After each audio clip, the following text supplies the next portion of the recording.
We're live. Welcome, welcome, welcome to the live stream. Welcome, everybody. What's up, Special, guys? special guest on your reptiles tonight. Before we get started, we'll see who we all got in the chat. Yeah. Like we got quite a bit of people. Doc, Madman, 10 in there now. Got Mary, Donna, Mr. J, LKB, Heather. Scales, It's all the regular cool Donna, welcome, Heather. Nice clutch, Heather, by the way. Yes, congrats again, congrats again. That was nice. Hey, Sherry. Tiffany Mills, wow, thanks for coming in. How are you doing? Thank She you, just Tiffany. like broke one ankle and twisted another knee and stuff. She's in bad shape right now. I'm glad you made it to the stream. I hope you're doing a little bit better anyway. I'm glad you could wheel yourself over to the computer. Oh yeah, yeah. I mean, that's man. Oh man, that's Yeah, she got bum to braces have two on down both legs. sides, and yeah, she's Yep. not in the best of shape at the moment. Sorry, I was just making another post on Instagram. That's fine. Right on. Hey, Martin, how you doing?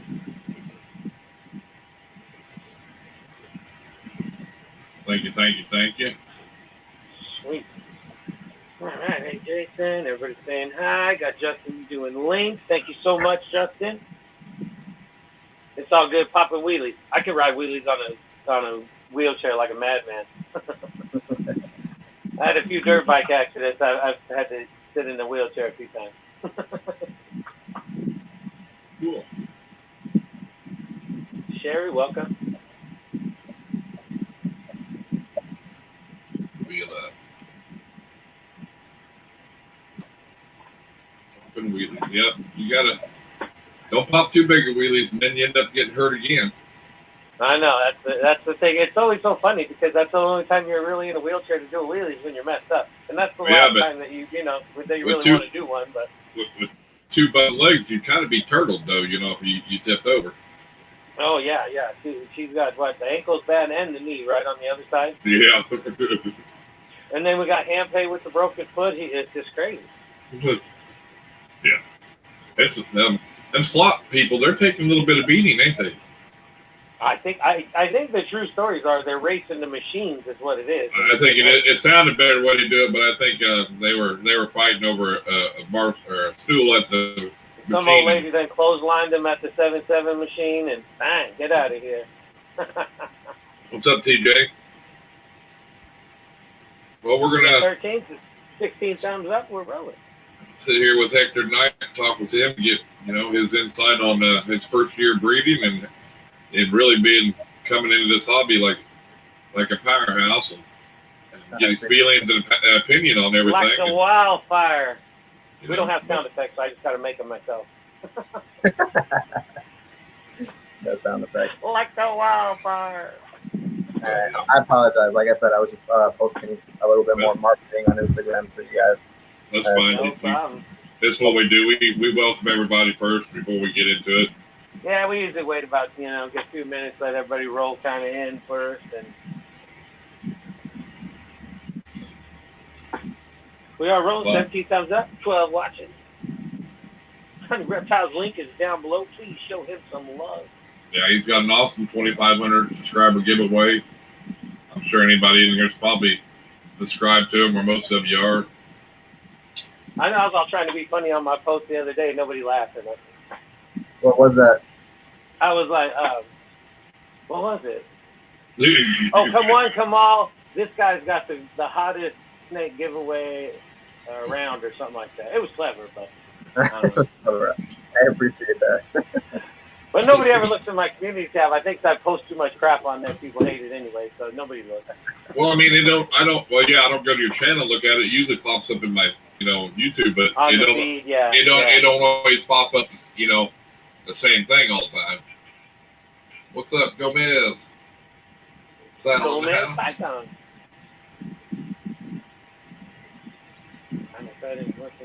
I just had I had my first 2 litters of ASF babies. Hell Hell yeah, Scales they're working on an ASF rack right now. Right on. That's awesome, and that's awesome, man.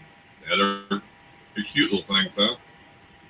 That first colony, that one colony though, they beat the male up. They killed Yeah, the it's been wonderful. Welcome to the stream. God, why do you have to mention that? they killed a female in that colony too. I tell you, man, when they don't get along, I mean, people are, oh, they're so sweet, they're so nice, man. When they don't get along, they are cutthroat animals. I swear, I'm not lying. Oh, dude, like man. I said, if you got two females without a male, I mean, you put a male in there, they'll breed with it, but they'll kill him right afterwards. They don't care. They are mean. Well, he's living. He's healing up, but he's all scarred. He's scarred up. Well, I mean, they tore him up, dude. You know, that's so crazy to me. I hear a lot of stories about ASFs being very aggressive, and anytime I'm working with them, I don't breed them in particular, but I'll keep them at my house for maybe a week or so at a time alive, and I've never run into problems like that. Wait till you breed them. It's the breeding.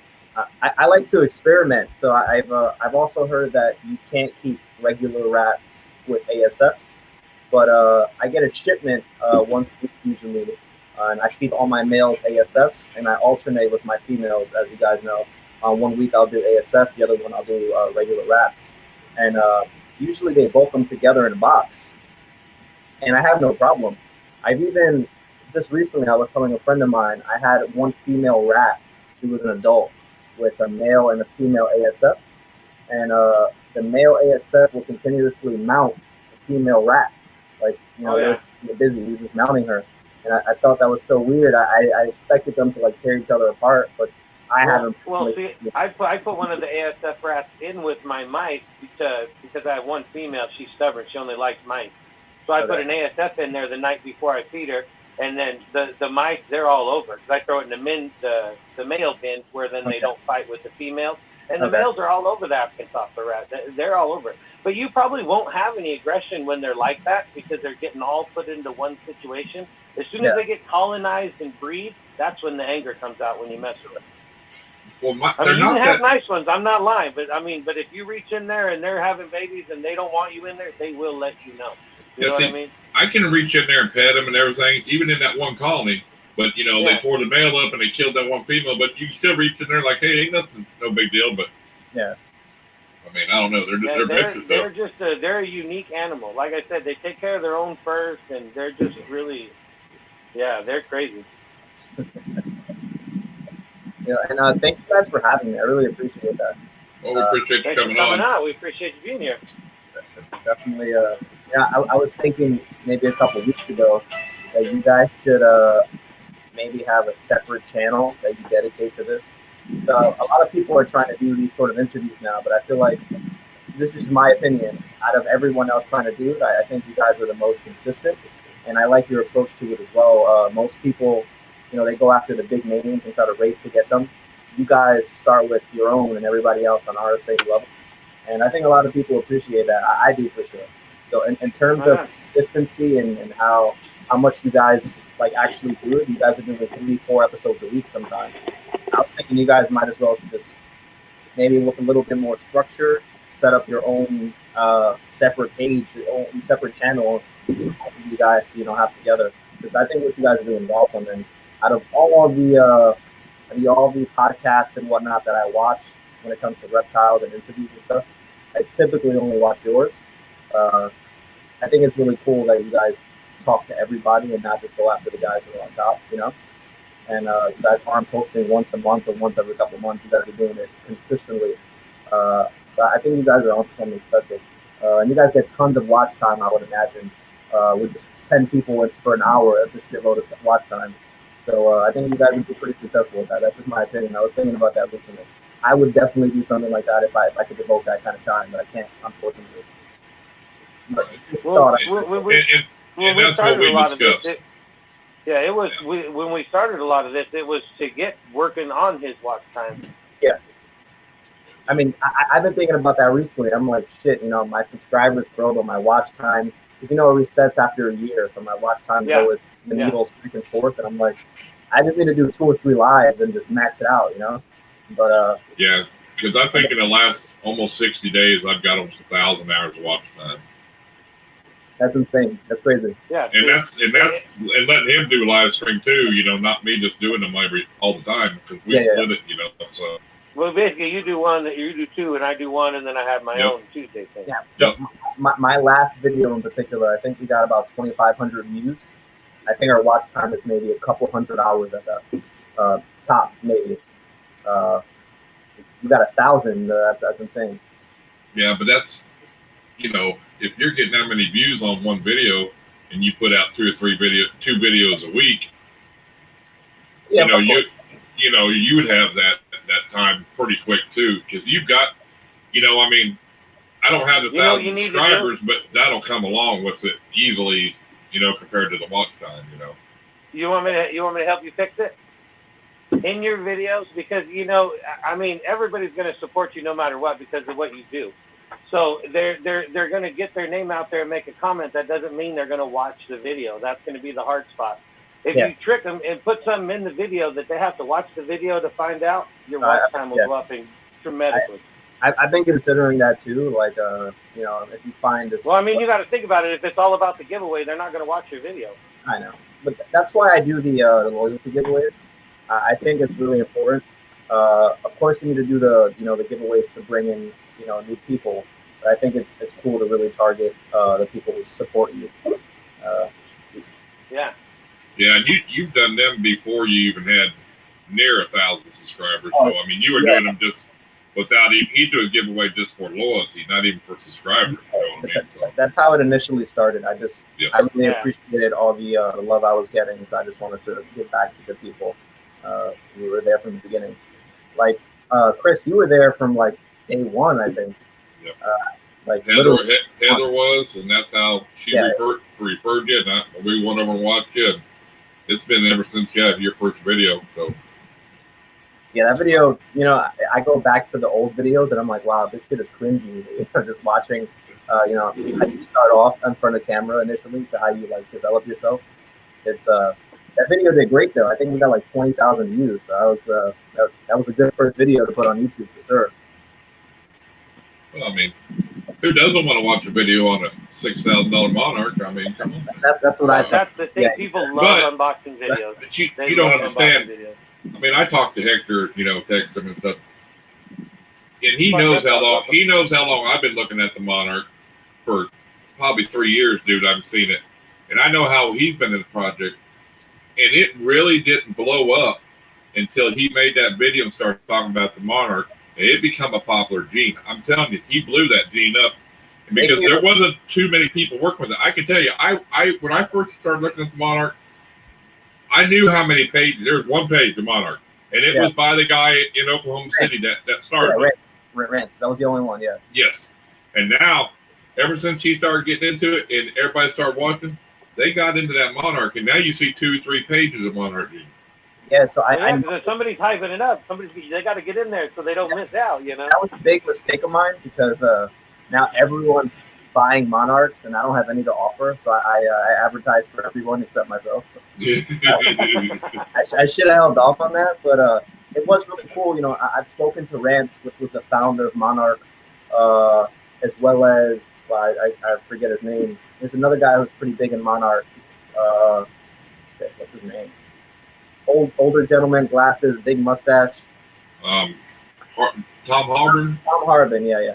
I've spoken to both of them, and they both told me, like, over the last year or so, the demand on Monarch has just skyrocketed. And we really appreciate, you putting it out there like that.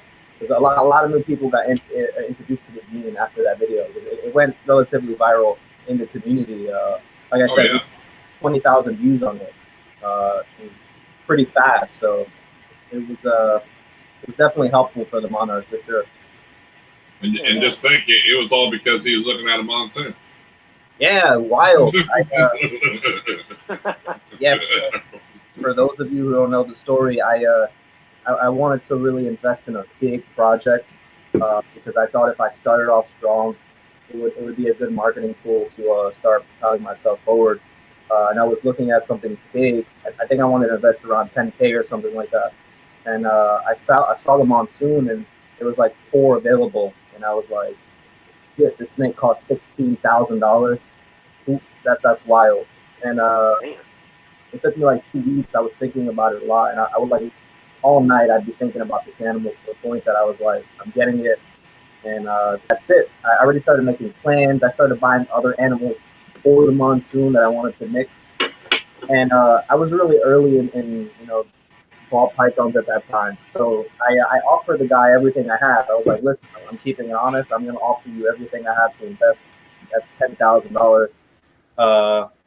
Would you be interested? And I learned a lot that day. The guy, he responded and he said, his name is Dave Green. He responded and he said, although your offer is generous, I have to protect my other investors' investments, and I can't accept that for it. And I was like, well, thank you so much. I appreciated it, and I was heartbroken because in my mind I already assumed that I had it. I was already making plans, and I was thinking 2 years ahead, like this and then this and then this. And when I got shut down, I was like, wow. And then when I went to look for it, just to admire it, when I typed in MON, under monsoon, monarch popped up, and I was like, I've never heard of that. When I clicked the monarch, there was only 4 animals posted. There was a Mojave pastel monarch, a super pastel monarch, and just 2 monarchs. And I saw it, and I was like, this animal's like a nice color. It's like really burgundy and reddish. Like, this is interesting. And it had a high price tag. It was like $6,000. And then I became obsessed with that one. And I started looking at it for a while, and I was just like, this might be the big project. Because my goal was to get into a project that was big and that not a lot of people were, working with yet. And that was the Welcome, monsoon. Apex. Welcome, Scales family. And afterwards, it was the monarch. And I'm glad I went that direction. It's done a lot of good things for me. I haven't sold any yet. For sure. I haven't available, but in terms of getting my name out there and helping me market myself and just seeing the project be what it is now, a lot of people are getting into monarch. I see all the time people buying monarchs, and I'm like, that's pretty cool. A year ago, the gene was unknown, relatively. Very true, very true. And there's still so much to be worked with it too, though. I mean, Change the thumbnail, re-download that video again. yeah. Hey, a lot of people do it. It's not funny. All you gotta do is edit just a little bit in the video, reload it again together, and pump it back out. Really? And then put like a little update at the end of it. They go watch the second time and then an update. That's funny. Well, now though, because anybody that didn't see the older video can watch it, and then anybody else will stay around for the ending to see what's going on. Right. Scales family, what's up? How are you? Thanks for joining. I appreciate it. Welcome, Scales. Yeah, I mean, he but now you got the clutch, so now you can start showing some of the babies off and doing stuff, with your new babies and stuff. So that's a good thing, And then, how's your pied clutch doing? I can't get them to eat at all. They're alive. They're kicking. They seem to be. They're okay. They're not like. Doesn't seem like they're weak or anything. They haven't eaten. It's been some time now. Wow. I don't think they're gonna make it. At least not comfortably. I tried assist feeding them a couple times, and they're not interested. I don't know what it is. I don't know. I don't even have a theory behind it. Their bottom jaw is missing, and if I could actually have one, let me see if I can grab. What about the one that wasn't very bad? He's not eating. He's not eating either. Damn, because his wasn't that bad. Wasn't there one that it was, Yeah, it was very minor. I assumed he'd be able to take food no problem, but they're not. They don't even seem to be interested in it. Like, I haven't seen them strike or coil up. They just avoid it. They're not interested. I've tried every meal you could think of. I was thinking of like trying hamsters or something. I don't even know anymore. I don't know if I'd go a hamster, but I'm joking. Yeah, but no, people do, man. It gets expensive though if you try that route. I don't know if you can see his mouth. Pretty snake though. It is. Yeah, the whole clutches though. They were all just gorgeous. They all came out with really cool paradoxing. Like this one has a lot of that one. It looks like 2 different snakes. Isn't that the same clutch that's got kind of like the crazy pattern? Almost looks like 2. you see like these gray like spots all over. It Yeah. doesn't look gray on camera, but it is gray. I'm really not sure. Wow. I had heard of this thing where it's sort of like a syringe with kind of I don't know what's in it, but It's it's a like pinky pusher. yeah, something like that. I was thinking about potentially trying that, but I don't know. I decided I'm gonna give them one more feed day try, and if they don't take it, then I might try to look into that. Spartan Reptile says try changing to a different substrate, see if that changes their feeding response. So I typically use Reptichip.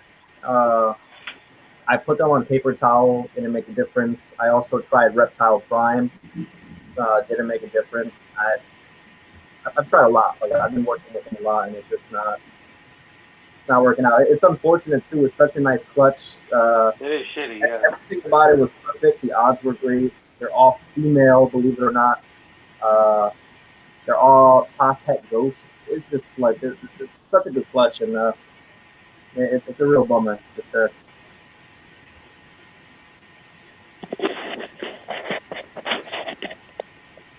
Yeah, that sucks. Yeah.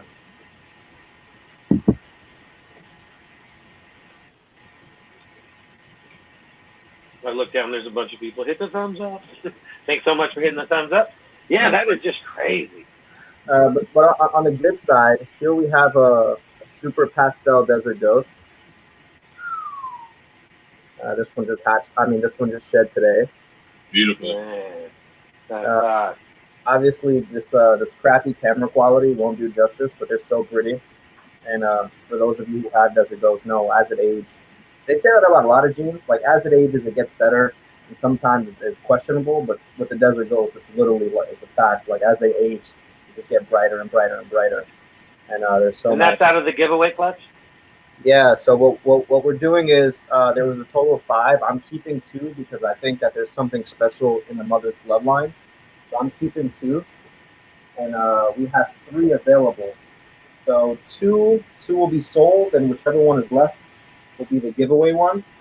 We have 2 males and a female. So for example, if 2 males are purchased and the only one left is a female, that'll be the giveaway, or any weird combination of that. If that makes sense, hopefully. I'll just take a male. It's fine. I got you. No, sorry. Yeah, just a little ahead of myself. It's okay. Anyway, so these are the 3. These 2 shed out already. I don't know if you guys can see this.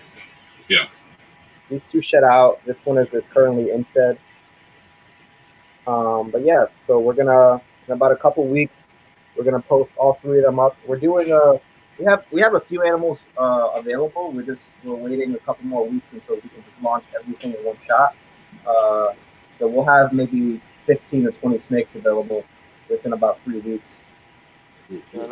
So that's exciting for sure. Very exciting.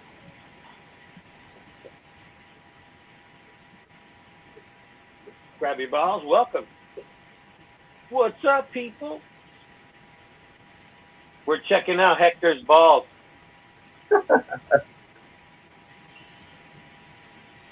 It's hard not to make the ball jokes, you know. So was you had what was the other clutches you had this year then? Most of the I don't know if you guys can see our rack.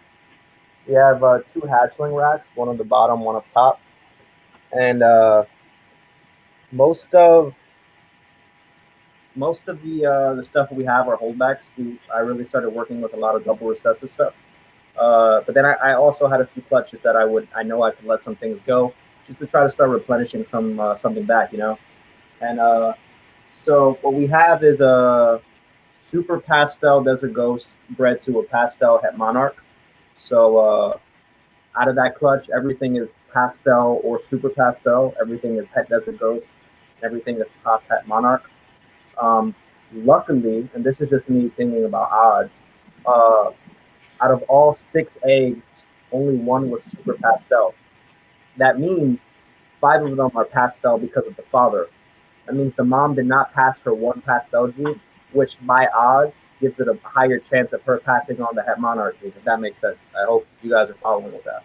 So I'm pretty happy about that because there's just higher odds of them actually being het monarch because she didn't pass down her pastel to anyone except one. And 4 out of 5 of them have this really fiery orange on their sides. One of them doesn't, and I'm assuming that that one is not going to be het, and the other ones could potentially be markers for being het for monarch. I'm not sure. I'm going to prove them out. Luckily, I got all females. One super pastel happened to be a male, which is cool.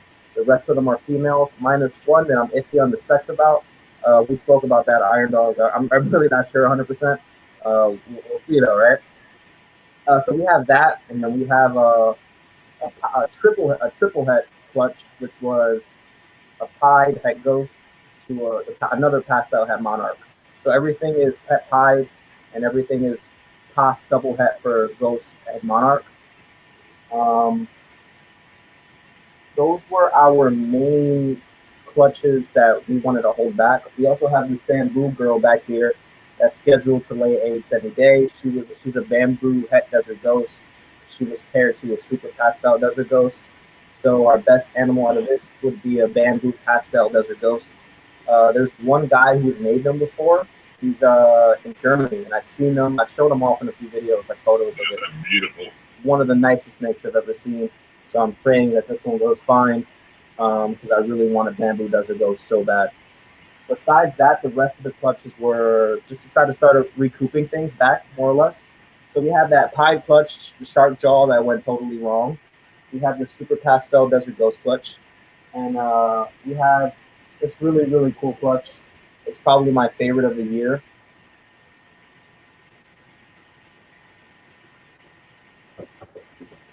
I've showed this one on Instagram a couple times. He's going in shed, but it's a Firefly GHI Mojave Pas Het Clown. So the father of this clutch was a Firefly GHI Mojave Het Clown, and the mother was a Pastel Mystic Potion. So the combinations were like, I think there was so many potential combinations, and every animal was different. This was also the clutch that I saved that one egg from. So we got a bunch of cool stuff. We have this. This is awesome. It's a male. The rest were all females. We have a Fire Mystic Potion, Pas Het Clown. We have a Fire Mojave Pas Het Clown. Everything's Pas Het Clown, and they're all available. Well, they'll all be available soon. So this was a really cool clutch. Just seeing the clutch how different they all were. An example.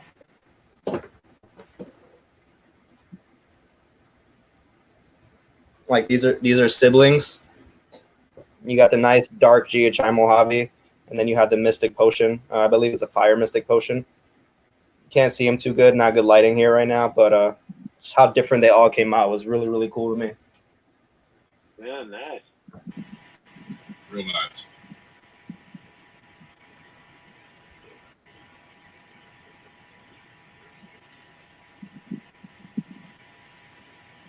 Is that your brand new rack up there? Or you got it on the bottom? So this is the new one. It's the same as the bottom. Right. This is a new animal we added. I'll let you guys look at this. I won't tell you what it is. I'll give you guys a little sneak peek. Now, the camera won't do him justice right now. He's also in shed. As you see from his face is actually shedding. But he's a male, and I don't often buy males. As a matter of fact, until a couple months ago, I think I only had 2 males in my collection. A friend of mine, he was like, dude, how the hell do you not have males? Like, what are you going to do? I really don't buy males often, but this male has a special gene, a new thing that I'm working with in my collection that I'm really excited about. He's also het clown, so he's going to be going to a visual super pastel clown female I have. But this project I'm super stoked about. I'm going to show you guys this on our next video. Nice. Nice.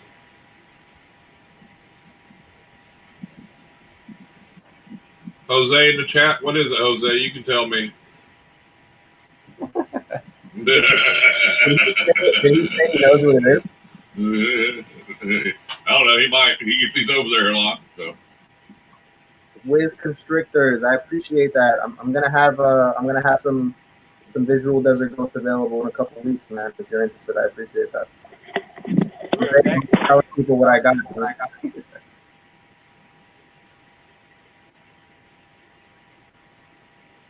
Could be a super mystic. Yep. What's up, Wiz? How you doing tonight, buddy?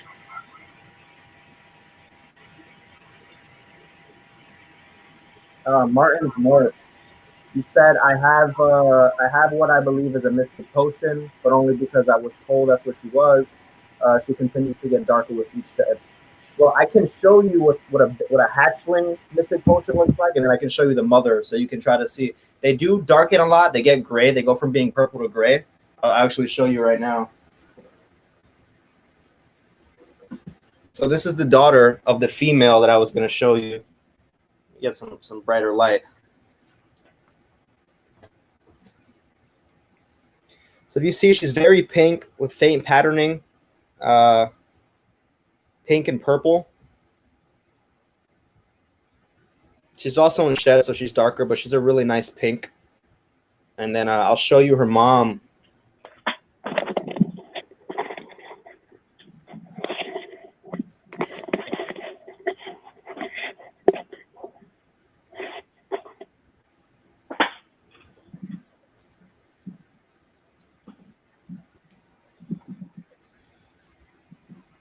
So this is the mom. When I got her because, well, she was actually my first snake, and I got her when she was a hatchling. She was so nice and purple and pink, and now she's kind of gray with, I don't even know. She's more gray and black now. Still really cool, but as most ball pythons do, definitely change. So if you have a mystic potion, I would expect it to go from purple to darker, maybe gray. She's also pastel, so that changes things around a bit. This is an adult pastel mystic potion female. The mother of the maybe I just showed you. Nice. Can't pay that. So what the hell is that? He said, "What the F is that?" Yeah.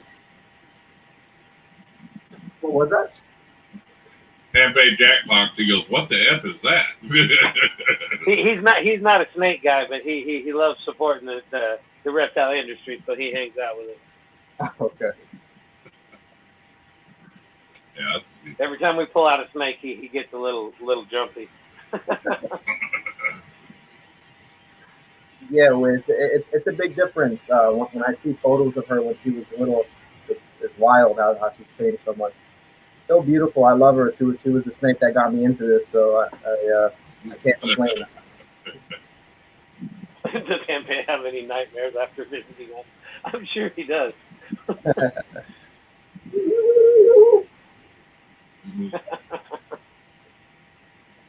That's funny. He's Affirmative, he says.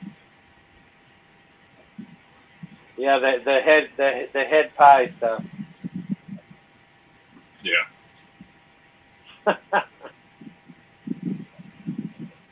Yeah, so we keep all our adult females in this ARS rack behind me. The hatchlings here, and we keep the males in a different room. Our male collection is getting big, actually. I think we're up to like 6 or 7 now. Just like I said, up until like a few months ago, maybe I only had 2 or 3. But I've been investing in some different males recently to change some projects around. Cool. Yeah, it's a head pie. You guys, it's a head pie. That new lightning tide, I'm super excited about. He's going to be breeding so many things. I'm so happy about. He's all so many things. So many. I'm really excited about that project. He doesn't have time to have nightmares. He just dreams about what's all going together. Yeah.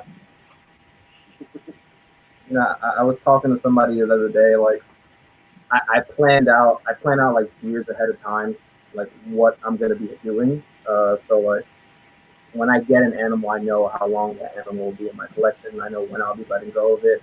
I know what I expect to produce out of it. I know the projects that those offsprings will take me. So like everything is meticulously in order for years down the line already. I was telling that to a friend of mine, and he's like, dude, I don't even know what I'm eating tomorrow. Like, how are you? And I just think that's how you got to do it. Thank you, Doc. I appreciate it. Yeah, he's really cool. The landing pod is awesome.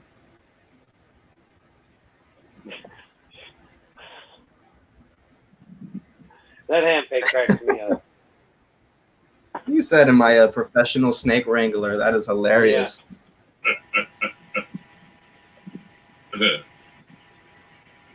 Yeah, he don't even want to be nowhere near a snake or anything. You know, he might have been been watching our live stream and walking, and maybe he tripped and broke his foot when he seen a snake or something. You know.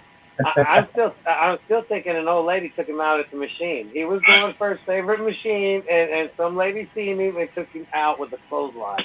Oh yeah, I think that's the true story. Took him out in his blue Nikes, didn't they? Yep, they did. They did. Well, he's always got nice shoes on. He loves shoes. Is Handpay scared of snakes or? Yeah. He doesn't like. Outside of dogs and cats, he's not down with any kind of critters. Yeah. I get that. You know, out of all reptiles, snakes were my least favorite for my entire life. I got into them way late, so I understand that. It's funny too because he's got a little Handpay. He says now he can't squish the spiders or nothing because little Handpay learned in school that they kill or they help control other bugs. Yeah, Now he can't even kill spiders, so he's all pissed off about it. That's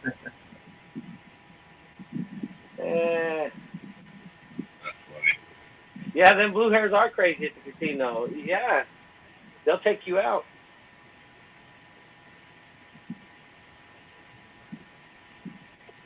I'm just catching up on the chat. Oh, that's fine. I've been trying to get his address, and he won't give it to me. He knows that if we get his address, he's in trouble. Cool. Damn, hey, I probably wouldn't even send him a real snake. I'd just send him like a fake one or something, but where it popped up or something as soon as they open the box. But Yeah, he ain't having that shit.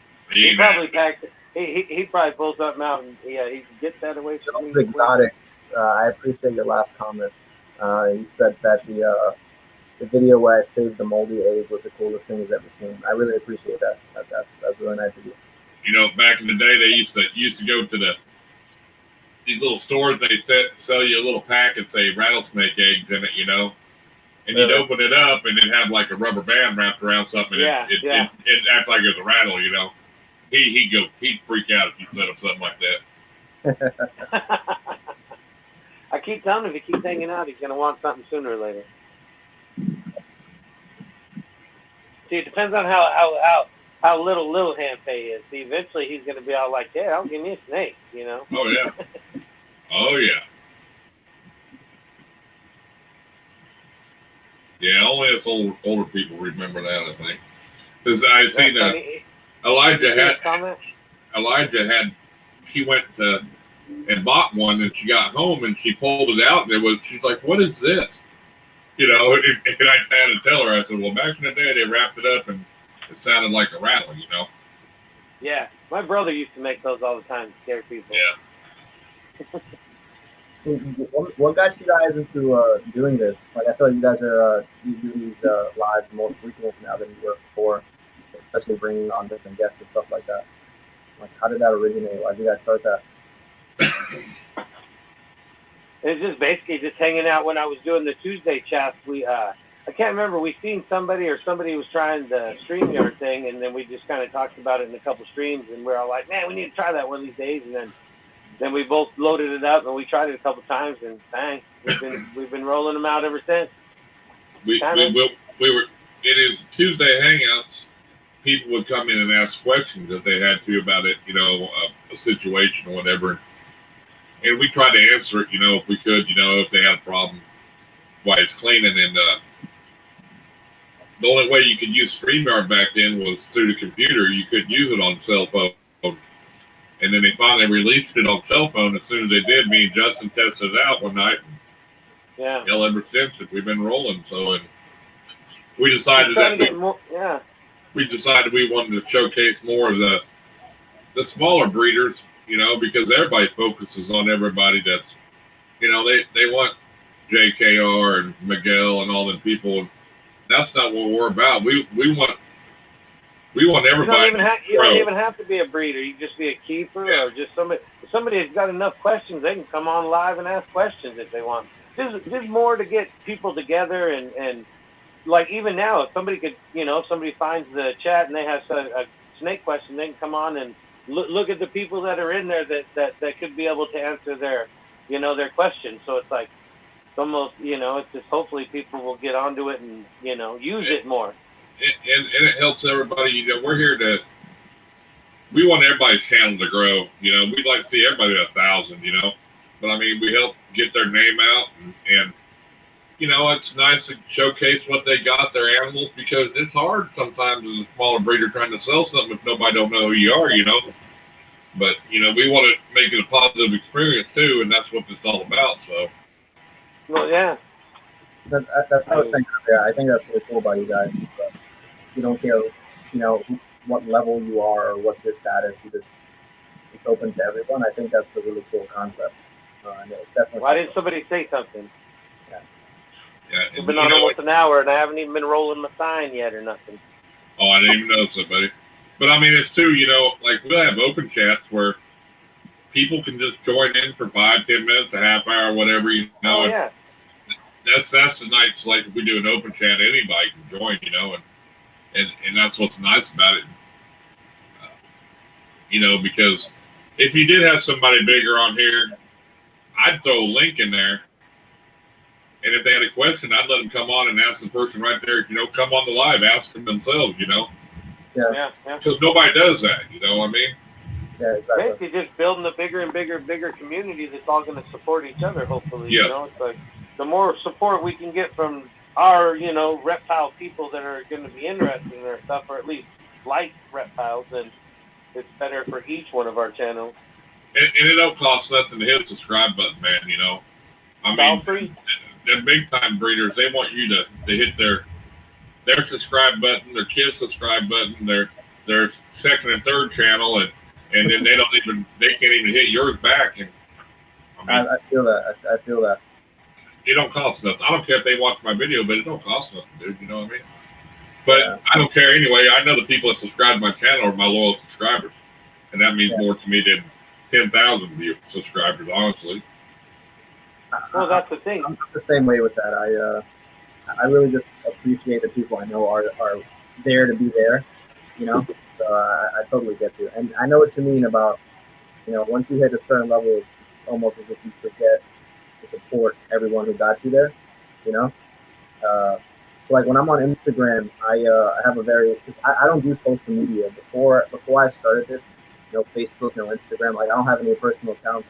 To me, it was just a waste of time, and I'd rather just focus on my life. Right. And so when I did start, like I had an algorithm that I'd follow for my Instagram, and that is, if you have a page that's dedicated to snakes, then I'll follow you. Because no offense to anyone or anything, but this is like a business page, you know, and that's what I care to see. I don't want to see cars and like a bunch of other random shit. So it was that, and if you followed me as well, or you were like, so if I follow you and you don't follow me back, and I think that's kind of rude. So I try to follow everyone back who has pages devoted to animals, because it's just the right thing to do, in my opinion. But I'll see a lot of pages who have like 8,000 followers, and they'll follow like 100 people, and I'm like, well, this person thinks they're too good for everyone else, so fuck it, I'm not gonna waste my time, and I'll skip it and just not care, because I think it's kind of wrong. Yeah, there's pages I don't follow on Instagram that follow me. I'm not going to follow somebody that does nothing but post pictures of everybody's animals, and it ain't there. You know what I mean? I mean, yeah. To me, I just want to, you know, because they're getting 100,000 followers by posting your picture, my picture. Yeah, they might give you credit, maybe not. Who knows? You know, but I don't think that's right either. You know what I mean? Yeah, I get it. My big thing is the people who seem, at least from my perspective, seem to, I don't know, maybe think they're higher than they are. Because, I mean, if you have 10,000 people following you, you mean there's not more than 100 of those people that deserve you to support them back. You know, and I'm not saying like all their shit, but just show them a little bit of support. You know, like you said, it doesn't cost much to hit a follow button or a subscribe button. It costs you nothing, and it's kind of like it almost has to be done purposely. Like you have to purposely not follow any of those people or support any of those people. And that's wrong in my opinion. Very much so. Yeah, you should always support somebody that's supporting you. You know, something I struggle with a lot is something recently just happened like 2 days ago. There's a lot of people in the snake community who don't support me, but they support my wife. So like, they're literally subscribed to my wife's channel or to her Instagram, and they'll like all her shit, and like I don't hear from them, but they'll be like blah blah blah reptiles or something like that. And my wife's like, you know these people, and I'm like, nope. But you know, they must have seen my video that you're in, and now you know they're being a fucking creep, and now they want to follow you. There's a lot of people like that. We joke around it a lot. We joke about it a lot because it's quite frequent that happens. You know, so like somebody will go support an attractive woman before supporting their own community. It's kind of they want to see all them swimsuit try-ons, huh? Exactly. That's what they're after. So I decided it's funny though, you know. I'm not shouting her out anymore because there's just a bunch of people now. Like there was Billy just shouted me out on a video. I've seen that. And somebody in the comments commented about my wife. They said something about my wife. I usually don't care as long as it's not completely out of line. Whatever, I let it go. I'm pretty comfortable with my wife.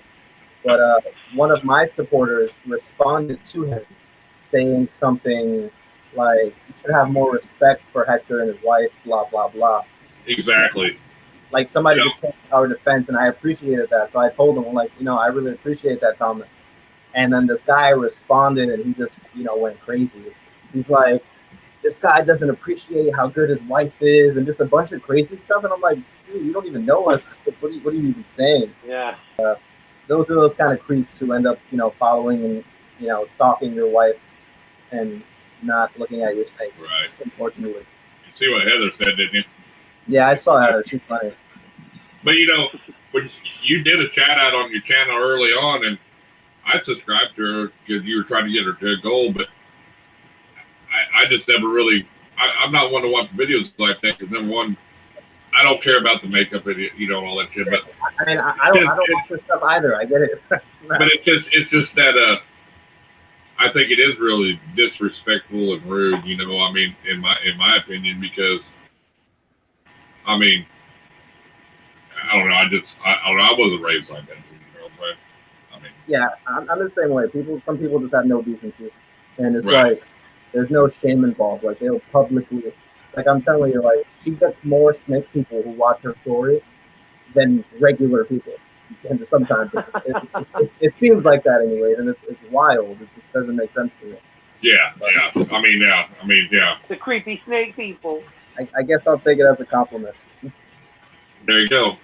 I mean, that's what you got to do. So, but you know, I mean, her channel's blowing up pretty big, ain't it? I mean, it's got a lot of subscribers, don't it? Oh yeah, she has a lot more than me, but that's her. You know, she been doing it a lot longer though, too, or what? She has been doing it longer than me. I think she started maybe a year and a half before I did. But we just have different personalities, and for her it was fun. She didn't care about growth. She was just having fun doing it. For me, I felt it was a necessity, you know, like a necessary marketing tool that I had to use to try to separate myself as, you know, my own brand for these reptiles. So for me, it was more business-wise, and for her, it's fun. She doesn't really care about it. I do like the videos though when you have her in there and you ask her, "What is this?" You know. Yeah. I mean, she always gets that same look on her face, like, "Oh shit, he did it again." Yeah. Well, I didn't know he was gonna test me. You know, I was like, well. I told her I asked her if she wanted to join us tonight, and she's like, "You know, I don't like being put on the spot." you can't edit these things out. So it's just like, no. Oh, that's true. Yeah. I would have had to grab a snake, and then I would have asked, do you know what that is? That is the biggest thing I get asked too. It's like, how do you guys do that? Live like that, and it's like, well, you just do it. And it's like, aren't you afraid? And it's like, well, what's real? I mean, you can say something dumb or whatever. It's like it just happens. You've got to go with it. It's crazy. Yeah, exactly. Yeah. I don't know if I could go live. They say it's like, well. Yeah, you guys are like, this is real difficult for me. The first time I ever did it, it was like crazy. I was sweating. I'm just like hyperventilating. Your first live stream? Yeah. You were too worried about everything. It was like, damn, you just need to relax and go live. Yeah, but once you get in here, like I told you, it's just like sitting down talking with us. Yeah. Sometimes we'll forget about the chat. I mean, and that's bad because we need to be looking at the questions, but I always try to look at the chat because I know Youper's going to be saying something crazy anyway to make everybody joke. So, I mean. Yeah. We got Justin usually posting them links and stuff, keep people going and stuff too. So. But that's what's cool too. I'll look over the chat and I'll be like, what are they talking about? There'll be 2 or 3 conversations going on. Oh yeah, that's what I said. I just look over you guys. Like if I join randomly in the middle of the chat, I'll see 3 people talking about one thing, these other people talking about something else. And you can tell that you guys are talking amongst themselves because you guys are talking about something completely different. So funny. But that's the fun part about this because I mean that's why we're doing this. Is because if somebody needs, like right now, somebody needs to ask Doc something about a dog, they can ask him right now. He might be able to help them out, so they can have their own conversation. So it's like it's so cool how everybody can network together, and it's crazy. There could be, like I said, 4 or 5 things going on in the chat. We could be doing our thing, but everybody's networking, so it's working. Doc, that's my guy. He's such a supporter. He mentioned earlier that he drops everything to go watch my stuff, and it's true. Oh, yeah. He's always the first. He's awesome. And shout out to the Python Burrow for joining. I appreciate you, bud. Oh yeah, Jimmy's a good supporter, and I like Jimmy, and he's making good stuff over there too. And awesome. I want.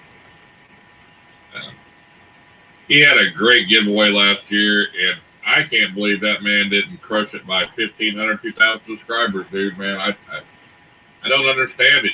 Sometimes I mean. Yeah, it's weird. It's weird how YouTube works, dude. I mean, I'll see people blow up for nothing, and then when people like his giveaway he did, you just don't see that same traffic, and it's weird. But I think with Instagram blowing up so much the last year, it's really helped a lot of people.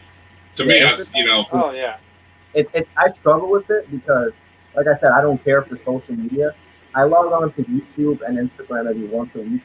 And what I do is I scroll down and try to like as many things as possible for the last few days. Or I'll go on YouTube and I'll watch all the videos I can find of all of you guys. So you're trying to say you're not waiting for my videos to come out? I don't have. No, I'm just kidding. Dude. I was just kidding. But I do watch them. So like I was saying. No, I was just kidding. I'll log on and I'll respond to all my comments, and then I'll watch everyone's videos and try to comment as much as I can. No, nobody can watch every. But it can get overwhelming at times.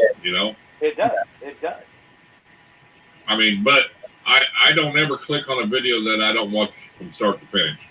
Yeah, I've heard you say that a few times actually. I mean, I watched the whole video because I don't fast forward or do none of that. I mean, I just feel that that's the right thing for us. Yeah, well, yeah, but I mean, I think it's just the right thing to do.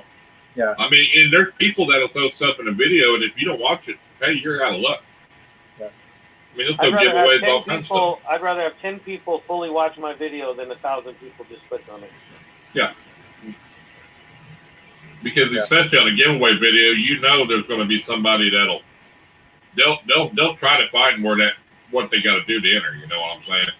Mm-hmm. To me, I want to give away from Rob at KY Constrictors for a dubia colony, which I was feeding some of my beardies and stuff, and everybody commented on it, and I'm the only one that commented done, and that was the rule. You have to comment done, and nobody did.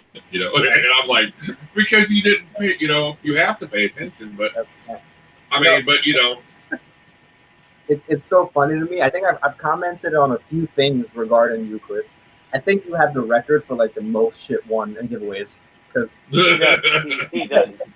it's ridiculous. I can't tell you how many times I'm on Instagram, or like in the past year or so, I've been on Instagram or YouTube, and I'll just see your name pop up as the winner, and I'm like, how does this guy continuously get this luck? It's crazy. I quit getting in them because I think I was getting a mob against me, so I just said, screw it, I'll get away from it. You're gonna have to file taxes on all them. Yeah, there's so many things. You just got to. Well, I mean, you've got to have that or so, which is crazy. It gets to the point though. It's like, okay, yeah, I won 7, 8 giveaways, but now I've got 8 males. You know, you know, you need the females. You know.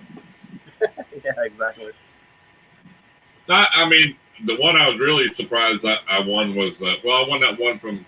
It's rigged. Yeah, it's rigged. I mean, sometimes it's rigged, right? The Freedom Breeder one was pretty cool, you know.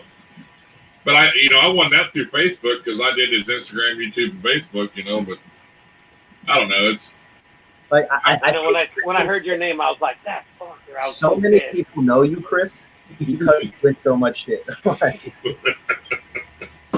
It's so funny. Yeah, somebody's like, "Who's that guy?" It's like, "Oh, the one that won all the snakes." Yeah, oh, yeah, that guy. He won everything. Yeah, he wins everything. You know, I personally don't. I'll watch the video, and but if the requirement to win is like comment, I won't. I purposely try to stay out of those giveaways to give everyone else. I won't comment on the ones that you're supposed to comment to win if I don't want to get in it. Like, yeah, like I'll support it as best I can. Like, I might give a shout out to it on my video or something, but I won't try to be involved in it because I don't want to be part of it. I just want everybody else to have the best chance of winning possible. Mary, no, it wasn't me that gave you the win. That was me and Rob's giveaway, and it was Will from KY Kentuckiana who gave it to you.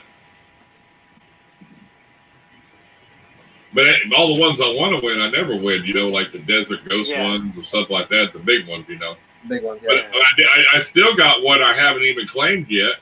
Yeah. To Best Dressed Balls, I got a $250 credit because I was in his live, and they just pulled a name out of the live, and it actually the name before mine was Rob from KY Constrictors, and he wasn't in the live, and then they pulled my name, and I called Rob. I said, "Man, you should have been in that live." That's crazy. He's like, "Oh, god dang it!" I'm like, "Yep." But that's kind of a cool giveaway too, a credit, you know. And actually, you know, Troy from Best Dressed Balls, he just lost 80-90% of his rats through a heat failure. Really? And man, I messaged him. I told him, hey, if you need that money just to set your rats back up, hey, keep it. I don't even want it. You know, take that and put that money. And he's like, no, dude, I'm good. I got some rats. I'm like, you sure?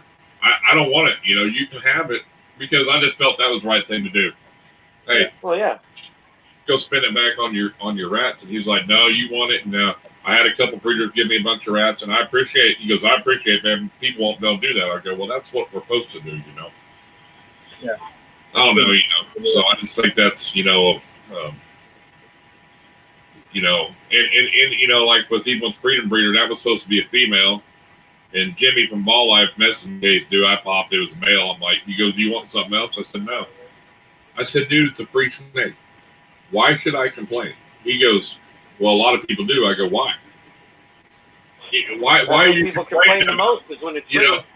Yeah, I mean, why? You know, I mean, but Jimmy was awesome, man. He's an awesome dude to work with. You know, I know it was Freedom Breeder, but that's who I dealt with. And man, I'm telling you, he's a stand-up guy, man. He walked all the way through, man. He helped me anything. It got delayed at the hub. He was on FedEx yelling at him, you know.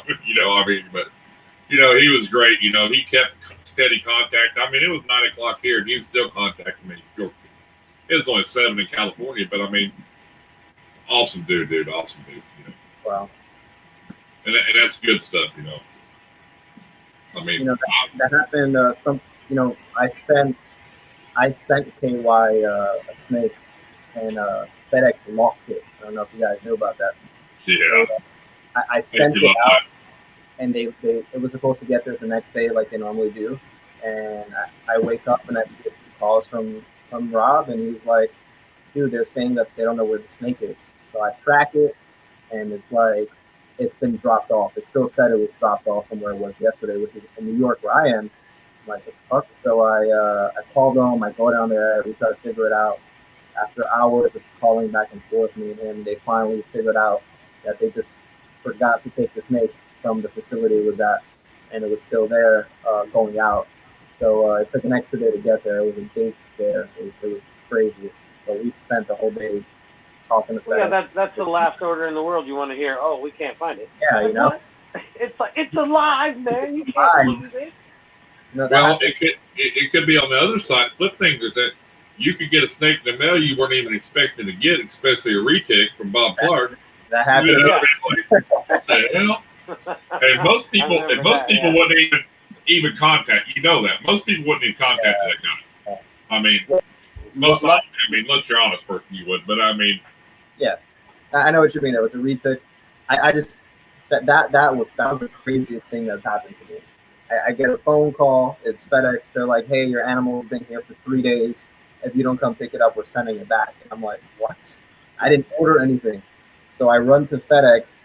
Not only do I run to FedEx, but they didn't tell me the location. So I run to all the FedExes in New York. I spent the entire day hunting this thing down, and I finally get there, and they're like, "Yeah, I think we have something for you." And they pull out the box, and Bob Clark's, like his box, it says his name and stuff on it. So I'm like, Bob Clark, I know who this guy is. What could he have been sending me? This doesn't make any sense. I open it, and at the station to make sure it was alive. When I see a retic, I was like, what the? I've never held a retic. I don't own retics, and I'm like, what is going on? So I get back home. I try to reach out to Bob Clark. He doesn't get back to me. Luckily, a good friend of his is Rance, which is the guy who like discovered the monarch. So I call him, and I'm like, dude, your boy just sent me a retic. What's going on? And your boy sent me a snake. He was able to get in contact with him, and apparently, when I got the monarch, like almost a year before that, he used Bob Clark's system and my system. So when they went to send something out to someone named Justin, he shared the same last name as me. He just typed in the last name, and my name popped up, and he just clicked it, like, you know, without paying attention, and it ended up coming to me. What a coincidence, though, right? Like, out of all things, it comes to me. That's crazy. I still can't believe that happened. That was wild. But awesome. Yeah, I called him back, and I sent the snake to the right person it was supposed to go to. Hell yeah!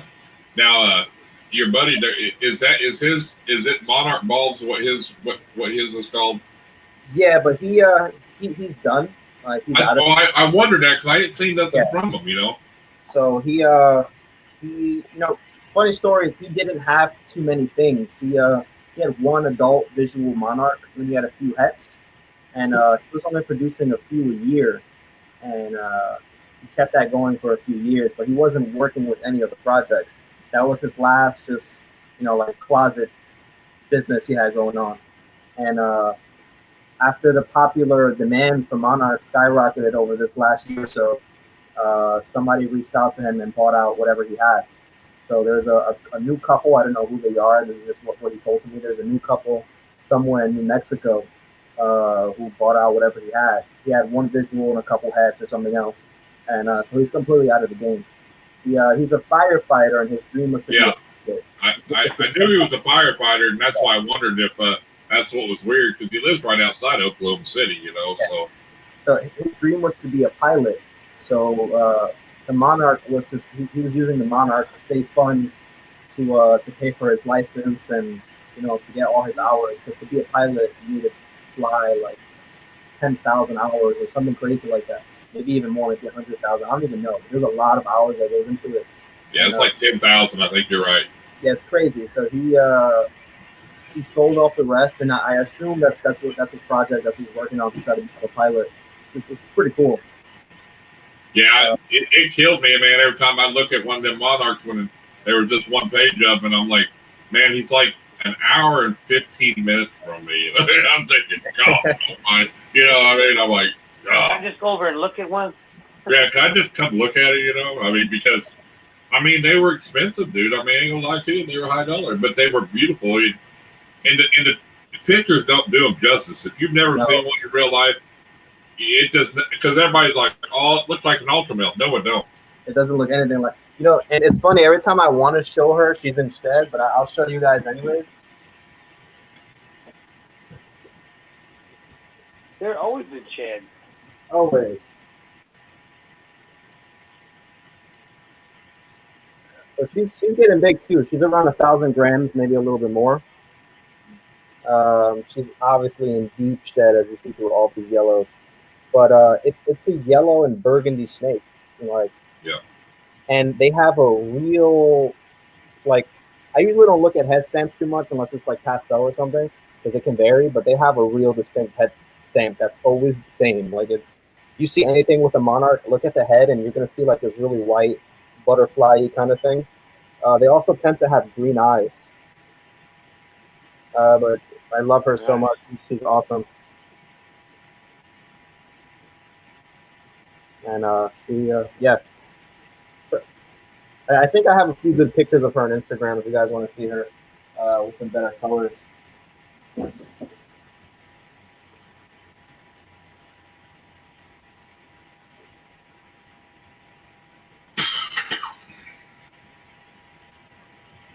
And this year she's going to be breeding this guy. Oh, yeah. Nice. This is a lesser pastel pinstripe desert ghost.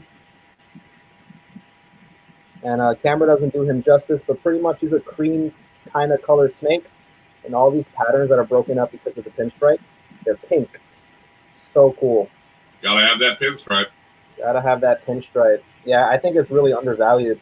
I mentioned that I ran into a friend of mine at a show, and he had bought a pinstripe clown. It was just a plain pinstripe clown. And I thought it was so beautiful. I was like, damn, I got to get some pinstripe. So I got a little bit of pinstripe now to go with some clowns. And desert ghost.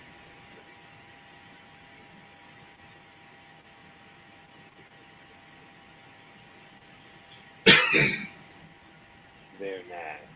Very nice. You look way too comfortable over there. Nice. Hey, I'm good. Well, let's see that. Let's show us that tri-stripe candy. Yeah. Well, it's not a tri-stripe candy. It's come on now. I know you got it over there. Don't lie to me. That was a beautiful snake, dude. And I was like, oh my god.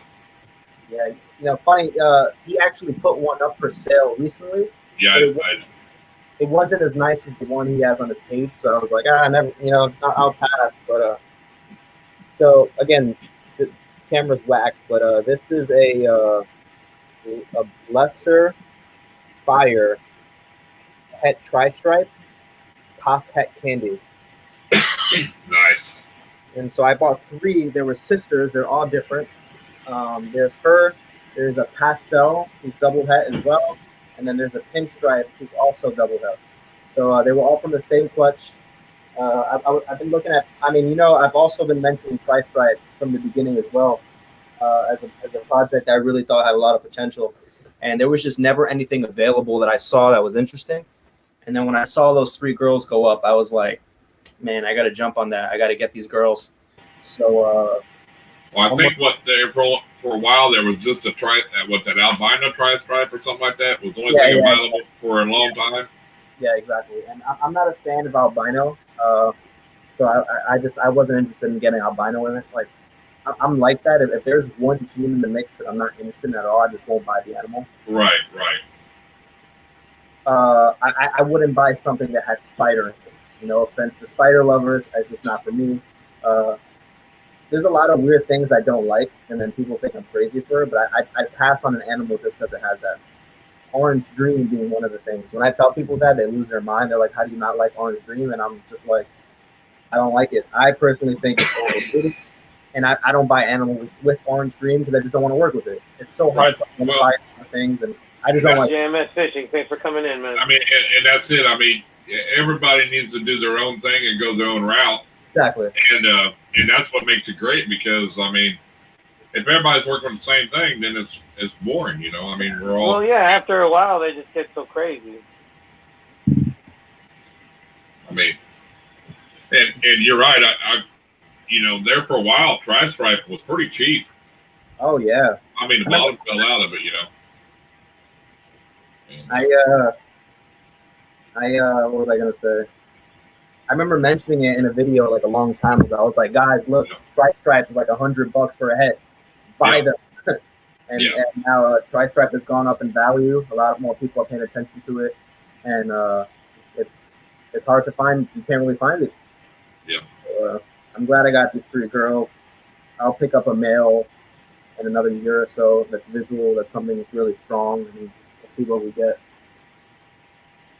Splendid Bed is welcome to the chat. Thank you for stopping in. Thanks for stopping in. Yeah.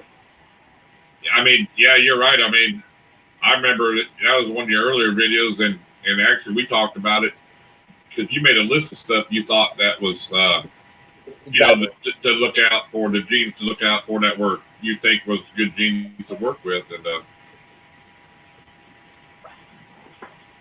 Chris, can you see the pinks and oranges in the side? I did on the picture you sent me for sure. Well, this is that snake, and so this is the one. I'm not sure if it's a male or female. It's I don't know. This one in particular is really hard to sex. I'm not for sure on it. But this is a pastel het desert ghost, Haas het monarch, and out of the entire clutch, this one is so red and orange compared to all of them. I'm like certain. I'd bet on that this one is het monarch. So we'll talk about that later, though. Yes.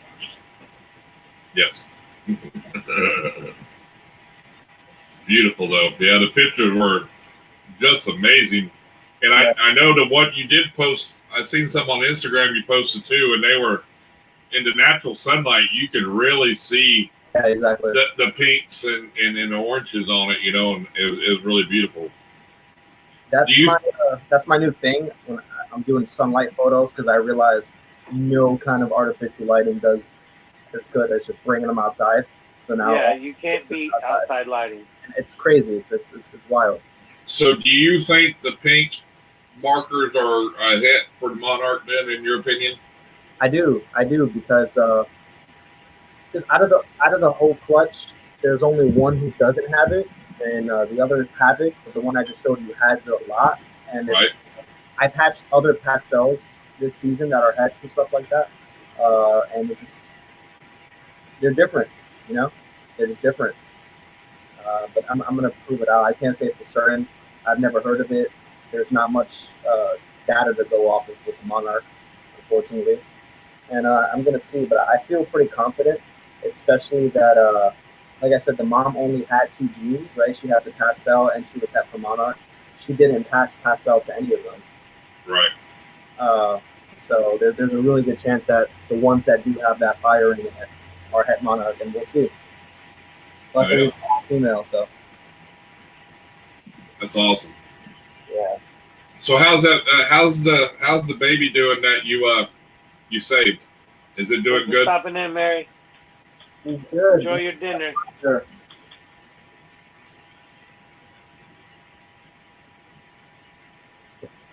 She's like Jose's favorite snake when he comes over and sees her. She's really cute. She's purple. She's a really dark, deep purple.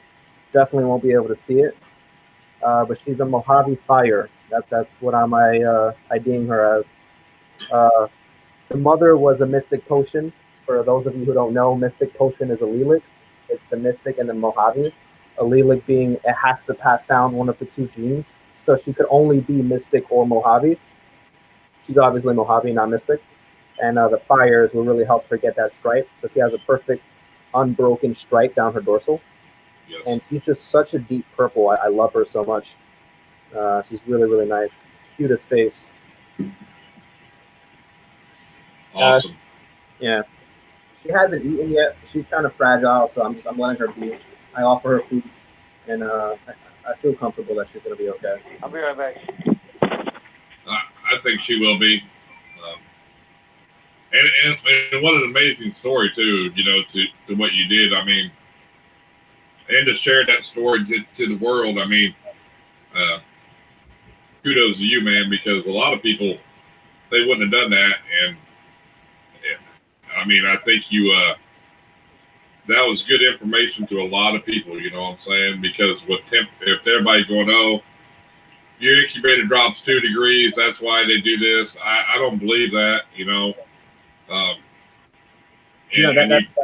that's a big like trigger for me. It sets me on fire right. when I do that. I think it's really foolish to blame any issue on just incubation. I think it's ridiculous. Just the way scientific facts are proven, there's a formula, you know, and you got to follow that. And if there's 20 clutches in an incubator and one comes out with an issue, it's not the fucking incubator. That doesn't make any sense. It ain't. You're right. It ain't the incubator. I mean, it's just natural. It's just the cycle of life, dude. I mean, so many other things. It could be something genetic for those animals in particular. It could be maybe the mother. She wasn't a strong breed. It could be anything. You know, why just simplify it to the one problem with incubation? I think it's really foolish, and I get a lot of hate on that.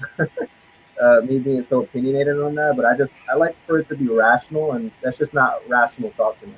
Well, I mean, I've heard you can incubate at lower temperatures. It just takes longer. So that's what I'm doing now. So I like to prove things out. I don't like to just go based off what I've heard. If I have a disagreement, I'm going to just learn on my own, and I disagree with that. I do not think that it has to be one temperature. I do not think the temperatures can fluctuate. I do not think that you can't touch your eggs. I open my incubator nearly every day and check on everything, and I don't have any issues with that. The issue I had with that moldy egg was the mom. The mom had laid the eggs, and they had windows. I attested to her not having enough calcium. Right before she went off feed, she wasn't really interested in regular rats, so I would occasionally get one ASF in there, and I have a theory why I alternate. You know, it's said that ASFs have more protein. I don't know if that's true, but I do know that that's their traditional diet in the wild. So yes. It can't be unhealthy for them to have it. So I alternate 1 week ASF, 1 week. My thought process is, even if the ASF does have more protein, the regular rats have bigger bones, therefore translating into more calcium. Calcium being the most crucial, you know, point going into shelling an egg. So my theory behind her having the windows is she just didn't have enough calcium. She was a first-time mom. She had stopped eating regular rats for some time, going up into her going off feed completely. And those are just things I try to rationalize and put together, which is how I get my, my opinions on it, or my theory. So those eggs were screwed up before incubation. It was just up to me now to try to keep them going through incubation. And I managed to save one. I got a lot of input going into it of what I should do, what I shouldn't do. I took what made sense and what didn't, and then separated them. And I tried different things on both eggs. And I was fortunate enough to see the egg develop from the time it was nothing, all the stages. You know, it was a tiny spiral that was white, and then it grew and developed color only the last couple of weeks of it being in the egg. You know, before like 2.5 weeks before it was ready to go, there was no color to the snake, and she ended up being the darkest animal, which was crazy. I mean, yeah, it's just amazing that you got to be able to see that firsthand. That how it just develops like that. That's awesome. And I mean, you even said in your video you had the eggs out the incubator for 2 hours at a time. Yeah, so every couple of days I would have to take the eggs out of the incubator and leave them out for hours because the humidity. Try to dry them up, wouldn't it? Well, that's what's said, but that's not what happened. What happened was it was too much humidity, so the glue wasn't able to dry, or it would dry and then it would gain that moisture again and go back to being glue. And the weight of it, because it has the water and moisture added, it would weigh down the egg, and it would press down the egg. So I knew that could be healthy. So almost daily I'd be taking the eggs out and I'd let them out. and I stayed there for a few hours until it dried up and they rose back again. And I did that for a while, and there was no problem. So I don't believe the theory that they have to be at that temperature. I have two incubators, so this season I'm going to do both. I'm going to do some that are above and some that are below standard, and I'm sure there will be no difference because I truly don't believe that it's that big of a deal. Knowing that in the wild, sure the moms will thermoregulate and try to keep it a decent temperature, but what we're doing here compared to what they do in the wild, I mean, ours is pretty damn perfect compared to what the moms are able to do in the wild. Yeah. That being said, there's definitely a spectrum of where they'll be okay at. So I'm going to try maybe being around 82. I'm going to incubate some at 82, and I'm going to incubate some at 92. And I'm just going to take that risk to prove my theory to myself at least, Right. and share with everyone else. And if it goes fucking bad and I'm wrong, I'm okay with that. At least I tried, and I learned from myself. Well, I've heard the tape method, and then, like I told you, I've heard people saving their old eggshells and patching it with an old eggshell. That was really cool. When I heard of that, I was like, shit, I should have thought about that. That seems genius. I mean, you take a chunk of that old eggshell from the year before and put it over that hole, and it mends to it. I've heard of people doing that, and that worked, Right on. That'd be cool. So, yeah, I mean, I think there's I think the glue thing was, I think, like you're right, it's too hard to, Because you're one closer to 2K. I appreciate that, Tiffany. Yeah, so I would never do glue again because right. Going into it, it didn't make sense to me. I was like, how the hell is this ever going to dry in 100% humidity? That doesn't make sense. Yeah. What works is the moisture leaves, it evaporates, and it hardens. It just didn't make sense. But I think I saw Gavin from Balls to You saying that he's gotten that question because he uses that method. And he's like, don't worry about it, it works. And I was like, I'll give it a try. Yeah, Gavin's pretty, I mean, It didn't work. He's one of the most knowledgeable people I know. I mean, I think, he knows a lot. I mean, yeah. But so it didn't work, at least for me. And I was right. like, I'm never doing this again. Glue was a bad idea. Let me figure other things out. And what's funny is I'm okay with that. And I don't suggest people just cutting their eggs open. My situation was pretty drastic because I saw the mold just growing rapidly, and I'm like, there's nothing I'm gonna be able to do to save the egg if I don't just remove the mold completely. So I just cut it and monitor it a lot. I pulled them out. If you're gonna lose it anyway, you might as well try. That was my theory. I was like, these are not gonna make it. This is science class now. Let's go. And I just started experimenting, and I was lucky. Yeah, and like Jose, he saw them as well. Like Jose, like it's not like I'm lying or like I'm editing things out. Jose has come a few times and has seen them. I'm pulling them out. I'm showing him.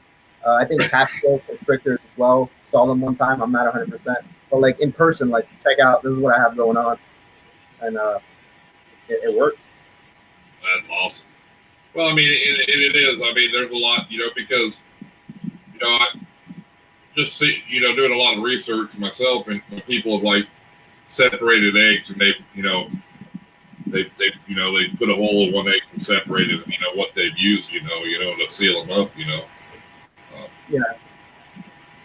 And when I heard you talk about all your methods, that was the one I had heard you talk about, and I'd heard about it, so. Yeah. I thought, well, yeah, I mean, that sounds like it'd work fine, because you're patching it with its natural egg, pretty much. Yeah, that would be cool, just drafting it over. Yeah, that's so genius. So moving forward, if that ever happens, I'm going to be prepared to try it. So like the next clutch that happens, I'm definitely going to save. I'll wash them out and save them somehow. But I'm definitely going to try that. That sounds crazy. Like even if you had to put it on there and put a piece of tape to hold it on there, I'm sure it's going to adhere. It'll grow into it. So it'll ease it sooner or later. Yeah. Hindsight, tape seems like a much smarter idea than glue, in my opinion. It has nothing to do with humidity. Way more common sense to the tape. It just seems much smarter than glue. I thought that initially, like, let me just try the glue. I don't have faith in it. They're gonna die anyways, just like Justin was saying. So I might fucking go for it. Right. But it was definitely a learning experience at least. And Heather says liquid Band-Aid works too. She says. I've heard that a lot also. I personally am staying away from liquids to solve this problem because with all the humidity, it's just so the way I incubate, which I've been holding off mentioning because it's a very controversial topic when it comes to incubation. For example, how do you guys incubate? For everyone here who might not know. Well, I mean, you mean as far as the egg box and everything set up? Exactly, right. So, what substrate do you use? I use half vermiculite, half perlite. Okay. If I say I put 300 grams of substrate in there, I do about 340 worth of water. I do a little bit. I don't do the half and half. I do a little extra water. A little bit extra. I put the light diffuser down. I put the eggs on. I separate all my eggs. I put, just golf tees around them. I put press and seal. No holes in my box at all.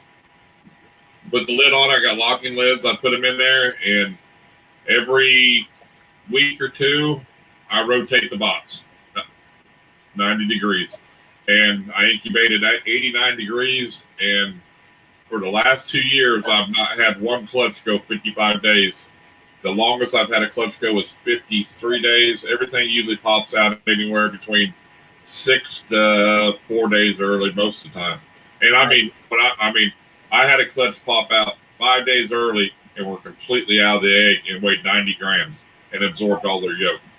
So you do use the light diffuser, right? Like you separate the egg from the substrate. What about you, Justin? You do that as well? I haven't done it yet. Oh, okay. Oh, is this your first year? Yep. Or this coming season, if one of I only have the 2 females right now, but if one goes, this will be my first whack at it. I just built an incubator and a bunch of stuff. Oh, awesome! I did not know that. That's awesome. Well, most people do that as well, right? Most people use either easy hatch tray, or the light diffuser, and the purpose of that, right, is like just so it's obvious, is to just separate the eggs from touching moisture, right? Well, Well, I guess it could be because I do know people that bury their eggs in vermiculite. Exactly. So Brad used to, yeah. And like Jimmy does, Brian. Some people bury their eggs in the substrate. Right. But, and this is not to offend anybody. When you're using, and this is my belief, and this is how I do it. Rationally, to me, when you're using substrate and then you put a light diffuser on it, it really doesn't make sense to use substrate. The only reason people use substrate is because you don't want water directly touching the eggs, right? So once you separate it, you might as well just be using water because water is going to have as much or more humidity. And that's what Gordon Huber does. He uses river rocks, water. I was going to say, he uses the light diffuser just to hold it off the water. That's all he does. So I just incubate on water. I literally just fill it up with water. I use an easy hatch tray, and I put the eggs on it. Because the thing is, there's only 2 things that matter, right? You need high humidity, and the eggs can't touch water. That's it. They just can't touch it. So once you use substrate, the substrate is so that you can safely combine moisture without damaging the eggs with mold. But once you separate it, it kind of just becomes pointless to waste your money on substrate. And when you can use a sponge or water, like a lot of people do. Yes, sir. But what about if you don't have any media in the water whatsoever? What if somebody bumps your incubator? I mean, my opinion, no one should have their incubator anywhere that should be bumped around. Well, yeah, but I mean that's the whole thing. But life happens and shit happens. I mean, I think the whole point of the media is more to control the splash. So, I can see that. If it does splash, right? The thing is, water can't stay on the egg for whatever amount of time. If you put water on the egg and then you take a napkin and dry it off, there's no problem at all. I've tested that. I've experimented with that. So even if there's a bit of shakeage or something, to me it's not a big deal because if I notice the egg is wet, I'll just dry it off because I'm comfortable taking my eggs out every day and messing with them because I've been doing it and I've had great success with it. I don't think a lot of people know that, though. I think a lot of people just do it because they see it's popular. A lot of people use the diffuser on top of substrate and put it, but I don't think a lot of people have thought about it rationally. The only point. I mean, when I first started getting into it, I seen it done like that. I don't like the easy hatch trays. Exactly. I'll never buy them because number one, I see people having big clutches, and their eggs don't even fit in the goddamn. Yeah, you know, they still only go every other one. Yeah. Yeah, even with 10 eggs if it holds, they can't put 10 eggs in there very good because they don't sit in the pockets. I mean, I know a way to fix that, but I ain't gonna tell nobody because then I just have to. I didn't take my idea, but I'm just saying that. I mean, like I said, Uper uses water and river rocks, and you never and you never have to what do you never wasted nothing, dude. Exactly, and you don't always have to monitor and be worried about your humidity going up because it's always 100%. There's always 90% humidity when there's just water in there. It never alters, never changes. That's just how I do it. Everyone has success doing it their own way. I mean, if it works for you, it works for. I mean, that's the whole thing. But they shouldn't get mad at you because you're doing it that way. Yeah, because whatever works for you works for you. I've seen videos of people doing it on sponges or however they do it, different methods, and they get hate in the comments over it. Like, why are you doing it that way? You should be using perlite or vermiculite. And why you got it in an aquarium and not a goddamn rack? I mean, it's the same argument. And Josh from Spartan Reptiles, Uper's way better than yours. Come on now, he just told you that.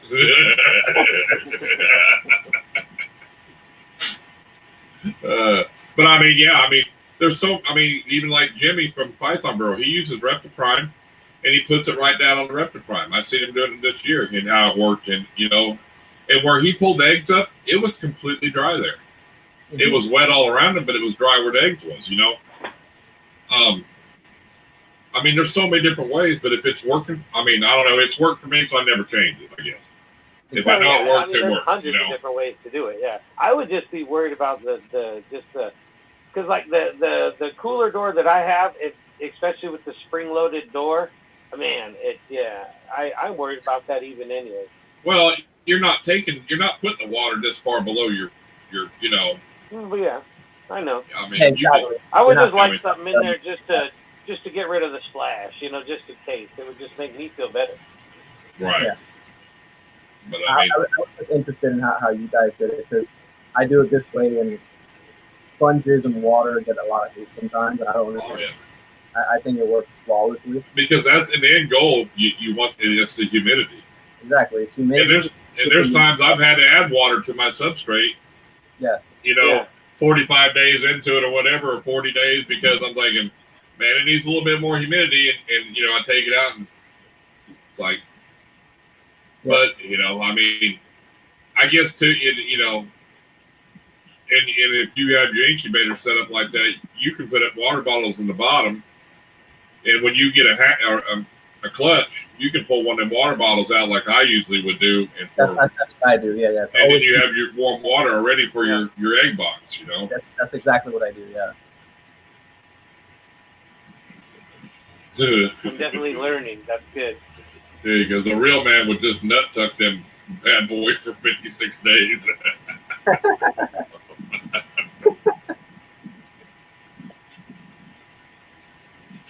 But that's what's great about this community, because there's so many different ways to do things, and that's what that's why I tell people, hey, if they want to know how to do something, I can tell them how I do mine. I'm not saying it's the best way. Exactly. Go on there and do your research, because there's 20 different ways to do something, and find what works good for you. Well, that's like me. I haven't even done it yet. I built an incubator, and I'm already on the lookout for one of those coolers with a sliding door this way. Yeah.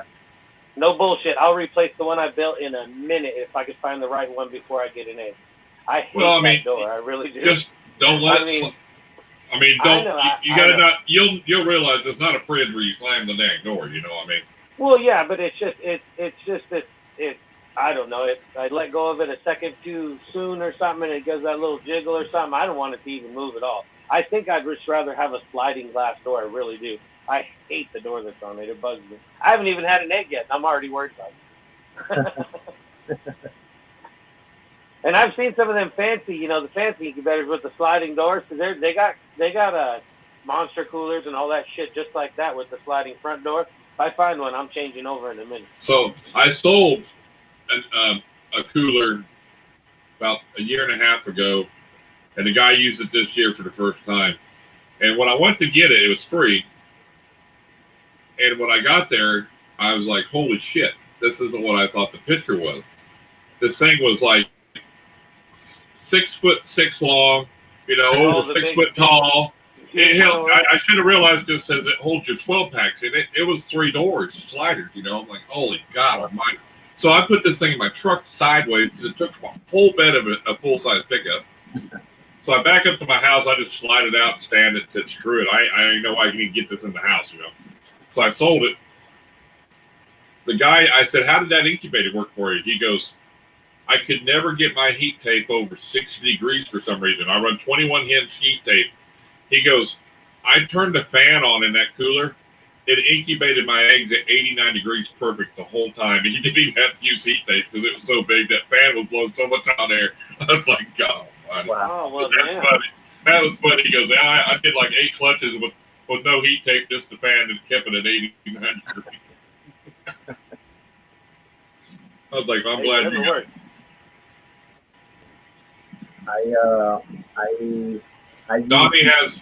Donnie's got an incubator from Cornell's World, like Billy from Mutation Creation uses, and they're glass sliding doors. Yeah, like a glass tank, like on the closure, like here, they're just so they're nice. It's got 2 or 3 I forget how many fans it's got in it. It's got heat tape. It's really nice. I mean, they're high dollar. They're nice though. And it comes with a built-in, Purposat 1 or Plus or whatever you want, in there. And they're nice incubators. I like them, Yeah, those are, I use the Sea Serpent Hotbox. Right. I think they're really cool. They it has this purple light. So after you have your normal light that you can turn on, then you turn it off, and it's always just like this nice purple light inside. It has a pretty good fan. It's got what, two or three locks on it, on the side, one on bottom, top, and yeah, exactly. It has a few locks on it. You have to unhinge before you open the door. And it has the glass front, so you can see everything, which doesn't matter because I open it every day anyways. But yeah, right. But I mean, it has so the fan is pretty good. It's a pretty good incubator. I like it. I'd say them are probably one of the most popular incubators for somebody buying one straight out. And then, Cornell's World is getting pretty popular. I mean, it's a nice incubator, and they look good. I mean, but it's nice to have I think if I got to that point where I had enough clutches, I would just build a walk-in one. Yeah. Walk-in incubator. Make a closet or whatever you can make out of it, and then just because with me going towards retics more, I mean, you're talking. If I have 2 or 3 retics lay 1 year, you're talking 100 or more eggs. Just like Martin's Moore said, they're thinking about turning their extra closet into an incubator. Yeah, you can just put them on the shelf. I mean, that's so easy. Oh yeah. And then you walk in and you can just sit in your incubator all the time looking at the eggs. So I have mine up high. So I have a loft bed, so my bed is up really high. As I'm laying in bed, I can see into my incubator on the ceiling. Nothing's happening. It's like watching them while you sleep. So my incubator is pretty high up to the ceiling. Thank you for coming in, Donna. Thanks for coming in. All right, Donna. We'll see. That's awesome. So what was the biggest thing you learned this first year of breeding and being in the hobby? What's one of your biggest? The best and biggest things I've learned this year and transition into like everything else is patience. Literally going into it every day, I'm like, damn it hasn't laid, and I'll come back times. Damn it hasn't laid. After like 3 or 4 clutches, it was like I knew the exact date when she was in lay or the time frame to start looking, and I would check in once a day, like I normally do. All right, she hasn't, or if she has, I'm okay with it. Patience. So at first it was impatience for eggs to be laid. Then afterwards it was me being impatient for eggs to hatch. Now I'm okay with the whole process and I don't even think about it. It's not a big deal. But it's transition because I'm never a patient person. I like to like get things how I want it when right away. I'll pay for it. Doesn't matter. I just need it. Now it's like I have a more calm demeanor towards things. So patience is and that's what I'm going to have to do more of because 55 days is hard for me now. Oh, really? Rejects go 85 to 87. So, Yeah. I'm thinking, oh, son of a bitch, Yeah.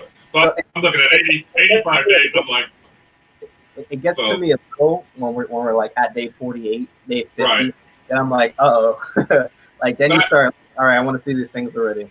I think it's just natural instinct, though, because I got my incubator in my snake room because it keeps a good temperature, and I got it sitting up.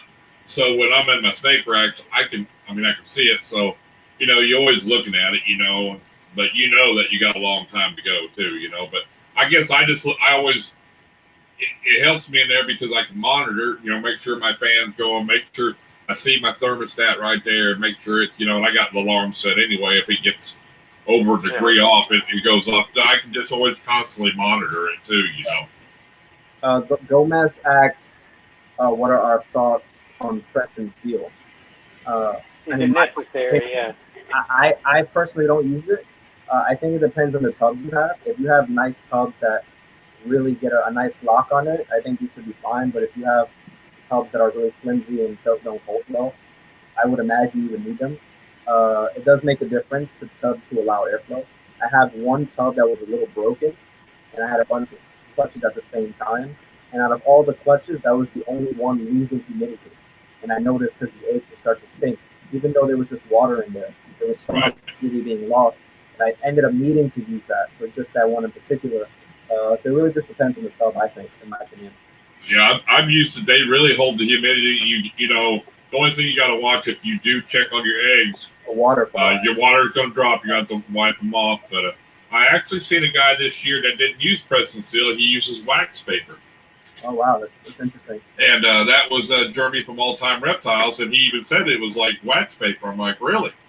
I'd never seen somebody, but that was cool. I mean, it was something different, Well, it's just about the same stuff. It just doesn't stick. Right, but I mean, it was, you always see press and seal, but I've really never seen that, so. Yeah. I'll be right back, guys. Right on. You would say that shit tubs and he uses it. So Justin, I didn't know this was your first season that you're going into. What yeah. What are you planning on putting together? Well, I only have two females. I have a Firefly female and a Super Pastel female. Nice. And then I have, No, I said nice. And then I have just a couple males. I have a clown male. I have a pinstripe male. I have a champagne male. So I don't know. I'm not. It doesn't even really matter to me especially the first time of anything. I just kind of want to go through the whole process. I just want to learn as much as I can and go into it slowly and just I just want to create an animal, not really a specific animal. Okay, interesting. I get it. I was the same way. I was just so happy to produce my first snake that I didn't care what it was. I just wanted it to be alive and knowing that I produce it. I totally understand. Yeah, I want to do the whole process before I ever think about jumping fully into it. Yeah, I get it. That's cool. Nice.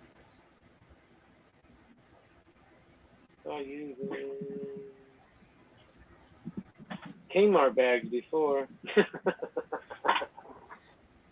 Jay's Catfishing asked for me to give a tour of the animal room.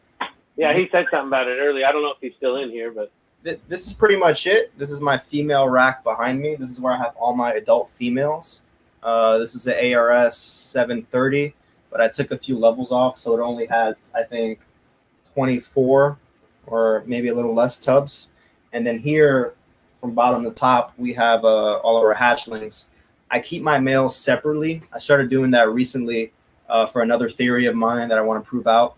I was talking to Jose about males going off of feed during breeding and stuff like that. And it's never happened to me.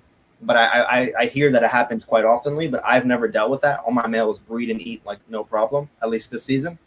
And the thing, a theory we were bouncing off each other was maybe because the males are so close to the females, they never have a chance to settle down and get out of that mode of breeding.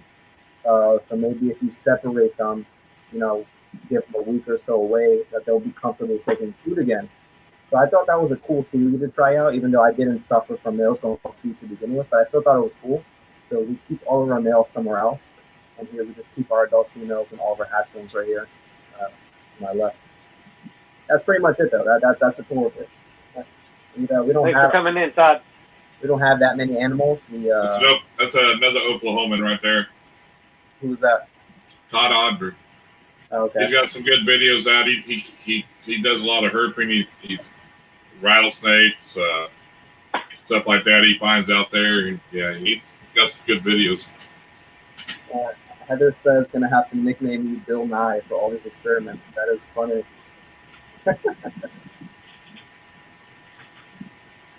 Question for Hector. I got a few more, but I figured we'd see if anybody in the chat's got anything for you. Yeah, let's bring on the questions. What do you mean a few more? You've just been sitting up there not saying nothing. Wait on you. Yeah, I feel like I've taken over this thing. I feel like you guys talk to all the other guests more than you're talking to me. I'm a little hurt. Oh no. No.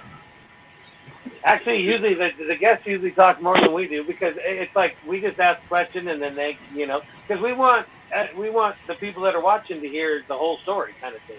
Yeah. So what got you into reptiles? There you go. They know about us. I've always loved animals since I was like as far back as I can remember. I got my first lizard when I was maybe 11. It was a bearded dragon, and from then on, I was obsessed with lizards. And I never really liked snakes because the only experience I had with a snake was with a species that I'm particularly not interested in, and it smelled really bad. It was a corn snake, but that was later on in life. But it would defecate. It would smell so bad. Nothing like ball pythons. It was horrible. And I'm like, I know what I'm feeding you, so how is this coming out of you? But I always liked reptiles, and snakes I always stood away from. When I was like 16, I got that one corn snake I'm telling you about. I ended up giving it away after a year because I wasn't interested in it.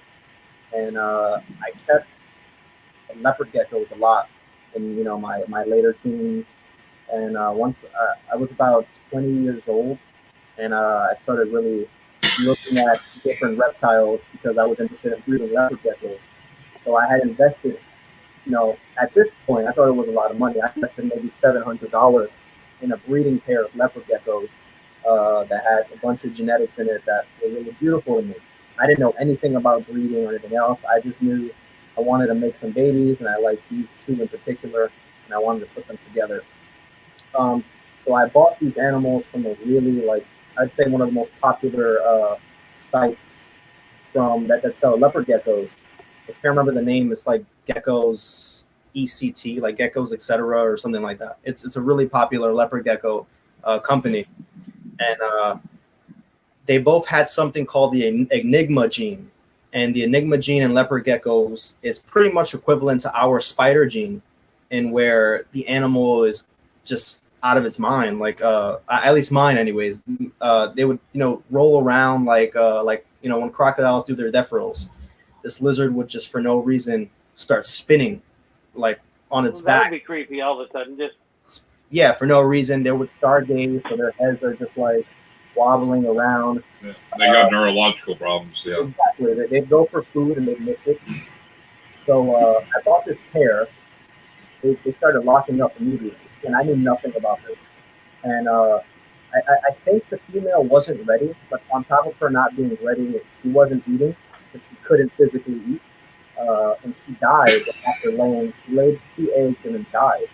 Those eggs didn't make it because I didn't know anything about incubation. I was not prepared whatsoever.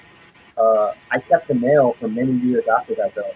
And I would have to force feed him. I'd physically have to grab this male's head and shove an insect of whatever I was feeding him that day in it. It's the only way to keep him alive because it was really difficult to feed him. And it would bother me that he'd sometimes fall in his water bowl and start flipping around in there. It was a really sad thing, and that turned me off of breeding leopard geckos. I was scarred. And years down the line, I just had him as a pet and a bunch of different pets. And I started watching Brian Bartek's videos. It just came up on my TV one time, and I started watching it. And I really liked the guy. I liked all the animals, and I'd wake up every morning, and the first thing I do is watch his they have a video, and he showed my snake on video one time. It was a pastel Mr. Poker, and I would see him just flip around this little ball, and I'm like, that's like the cutest thing I've ever seen. I think I want one of these. So I went on his site, BHB, and he had that animal for sale. So I told my wife, I'm like, honey, I think I'm gonna get a snake. And she's like, whatever. Next day, a snake comes in the mail, and I got my first snake. And after getting her, I was watching Brian more often, and I was just obsessed to this day. Like these little balls of just curls, I'm just obsessed with them. It's just so fascinating to me. So after that, maybe like 8 or 9 months later, I was like, I want to try to breed these. I put in a lot more effort and work at this time compared to the leopard gecko situation. I was older and I was more interested in it, and I had just more free time on my hands. So I really was like studying and trying to learn as much as possible. So then I invested into some enclosures, and I found my second animal that now I realize I got ripped off for. I still have it. It's a male. It was sold to me as something, but now that I'm aware of everything and all these things, I know it's not actually that. But I did that classic mistake where you buy a male way too soon. So I ended up with this female that was growing and this male that was growing. And the male, to this day, I haven't used him because he's just not in my plans anymore. I really jumped the gun on that one. But after getting the second one, I was like, okay, I like this feeling. You know, you start getting, it's almost an addiction, right? I'm like, I like this feeling, getting a new snake in the mail. Let me see what else is out there. And then I saw clowns, and I was like, whoa, this is cool. I like the name of it. I like the way the face looks. Let me start. I want a clown. So I bought a clown. Let me actually show her.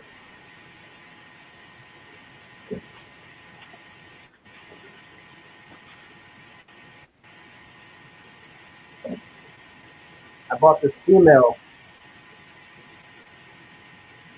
She's about 1,100 grams now, maybe 12. She's a firefly clown female.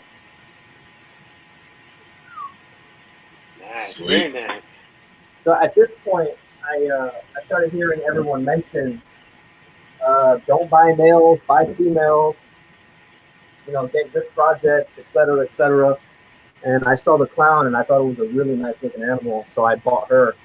And then a couple weeks later, as a gift, my wife bought me another clown, which is right next to her, which is a super pastel clown. So at this point, I have 4 snakes. I have 2 visual clown females, the one Mystic Potion, and the male that I should never gotten, but it's whatever. And it was over for that. And I think 2 snakes later, I bought the monarch, and then just continued, and now I have maybe 40 something snakes, and we're expecting maybe 12 to 13 clutches this upcoming season. And it's fun. It's so fun. It's a great thing to do. It was never my intention to even, like, I never thought it would be this. I thought I was just going to breed those 2 snakes for fun and see what I got. And I realized the potential business wise as well, and it was just everything worked out. It was just a good choice for me, I believe. And I went into it wanting to enjoy it as well as wanting to have a business approach to it as well. So I'm not good on camera, but I forced myself to start the YouTube right away. I forced myself to put myself out there because I realized from the beginning that the difference in between the status of these guys in this is the ones who are up here are the ones putting themselves out there, and the ones who are now are the ones who are just, you don't even know who they are. I feel like you putting yourself out there is so crucial because I'd rather buy from you than someone I've never heard of before. You know, it's just how your mind works naturally. So it was really tough for me to do that. It's not my kind of my thing. But I was able to put myself out there, and now we're still growing and working towards it. In a nutshell. Yeah.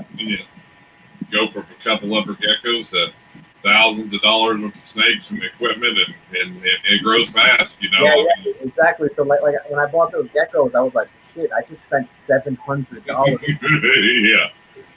Oh shit! I bought a monarch. $6 grand. It's crazy. You know, I did a video about like my collection value and what I invested into it initially, what it is now, because as you know, an adult visual recessive will be worth more when compared to Oh, yeah. More, yeah. so. Oh, yeah. It was crazy. Like people were commenting, telling me like it's crazy to think about how much you invested. And me going back, I'm just like, yeah, it is. I'm fucking shocked as well because it is crazy when you realize everything you put into it. Uh, it's just the risk I was willing to take, I guess. And no means do I plan for it to be like my final, you know, thing I do in life. Like this is not. I'm not. I don't think I'll be a Justin, but Right. I mean, it's one of my side gigs. You know, I'm that kind of person. I have a lot of side gigs. I'm pretty resourceful, so I do a lot of different things, and this is just one of them that I really just happen to enjoy a lot. so you want to just, are you wanting to turn this into a full-time business, or are you just wanting to keep it, you know, kind of a hobby? I mean, I know you have a business already. Yeah. You know, running the bar and pool hall and stuff. I mean, you know, I know right now with COVID, you know, it ain't been open, but I mean, when it does reopen and things are going strong, I mean, I'm sure you've got a lot of it. You spend a lot of time there and here, and that's a lot of work, you know. I mean, So I mean, the bar only closed maybe 6 months ago. Now I've been doing this for maybe a year and a half, even more already. So I've been balancing it. It is the full time business for sure because it takes Right. a lot of time, especially with you having to not only do the snakes, but you got to do the social media stuff as well. It's a lot of marketing, and that takes a lot of mental strain. So it's definitely a full time business. I mean I invested a lot into it. I think my goal for it is I want it to completely be able to pay for itself. I want to recoup what I've invested into it. And if it could pay for a vacation or two a year, I'm satisfied with that. And I'm not trying to buy a house with snakes. Like you said, I have a bar and I do different things. My wife also is very resourceful. We do a lot of different things. We have investments in the stock market and just we do a lot of things. She does brand deals on her Instagram and YouTube and stuff like that. It started as a hobby that I acknowledge could be a decent business, and I'm approaching it that way. I don't think it'll ever not be a hobby, but it's definitely a business when you drop 50K or more into something. I think that's the best way to get into it. Is you need to come into this as a hobby, because when I see people coming in thinking, oh, I'm going to make it a business, and they spend a ton of money. I usually don't see them people around for a year, if that, and then you see them come in, and then you don't ever hear from them again because they think they can buy some snakes and it's just going to support their life, making $100,000 a year, and it ain't like that, Yeah. I mean, most 20 years later, you have to. It's interesting because it's like a cycle you're in. You have to continuously. It's like most businesses. You have to continuously invest. For example, in my bar, if I'm not continuously investing in new alcohol, I won't have anything to sell, right? Or right. With this, you have to continuously invest to keep up with whatever's popular right now. Ultramel had a spike this last year.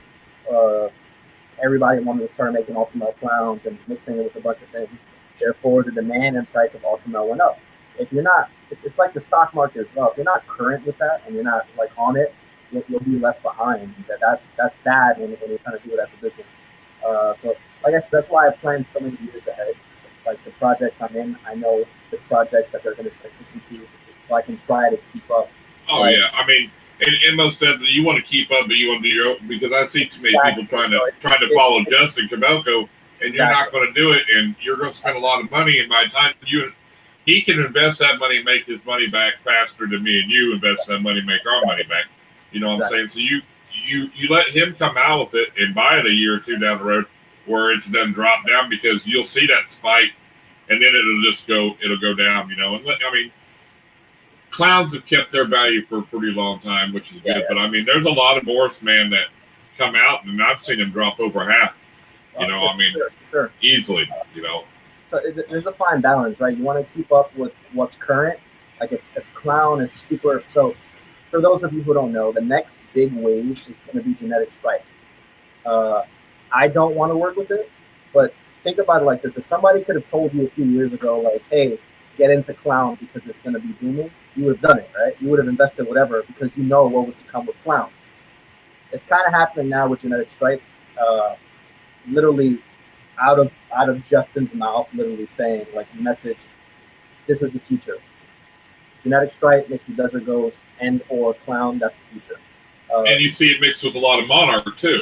Exactly. So if you start paying attention, like really analyzing a lot of stuff that Billy's doing, Justin usually holds back showing things until a few years later. So you're always behind him. But if you look at what Billy's doing right now, look at a lot of stuff he's hatching and stuff like that. Most of it is genetic stripe. Some of it is genetic stripe. Genetic stripe is about to like make a crazy wave. So if you guys don't have it and you're interested in it, I recommend it. My version of that is tri-stripe, so that's the direction I'm going. But just being aware of that, I think is important. For example, if you guys have genetic stripe stuff, start working in recessives because it's going to gain value in the future. And that's just my mindset going into everything. But that is a cool little spoiler, I guess. Genetic stripe is going to start booming. Well, yeah, I mean, but that's just putting it out there to help. I mean, to help this hobby out, not where 20 years ago didn't nobody tell you nothing, And Exactly. if you when you do these big projects now, I watched that interview with Ozzy, and he said, man, when you start a new project, you're talking 3-4 years, you're talking 1 to 2 snake racks of nothing but that project that you hold back. He goes, now I have 1 or 2 people. When I start a new project long term, I have them come on board and help me because it takes so much room and so much time. So he shares it with somebody to have them help it, and then they make the money. And that's what you need to do, Yeah. You never used to see that at all, I mean, but it helps it get out there more too, Like, there's just like, did you guys hear? I'm sure most of you know about the Stranger gene, right? It's about 3 years ago. It's the price tag was ridiculous. It's not a recessive, and the price tag was like 20 grand people were paying for. From I think IRES out of Netherlands is who found it. Exactly. It's been making a lot of waves recently because a lot of people have a theory that it's the same thing as mahogany. Now, mahogany is worth just a couple $1,000s compared to Stranger that's worth $20K. This year, proven, and I've looked at all the like I've seen a super pastel mahogany compared to a super pastel Stranger, identical. I've seen blah blah blah. They're identical when you look at all the combinations. If it is proven that they're together and you don't have mahogany, you're going to be upset because mahogany is going to go up as Stranger comes down. They're going to find a median because it's a beautiful project. But now that more people know the same thing, mahogany's price is going to skyrocket. So in particular, right now, what am I doing? I'm looking for mahoganies because I foresee it going up in value, and I think it does a lot of really cool things with clown. So now I'm getting into mahogany. I know somebody who's got a bunch of mahoganies. Maybe we'll talk later. You have mahogany?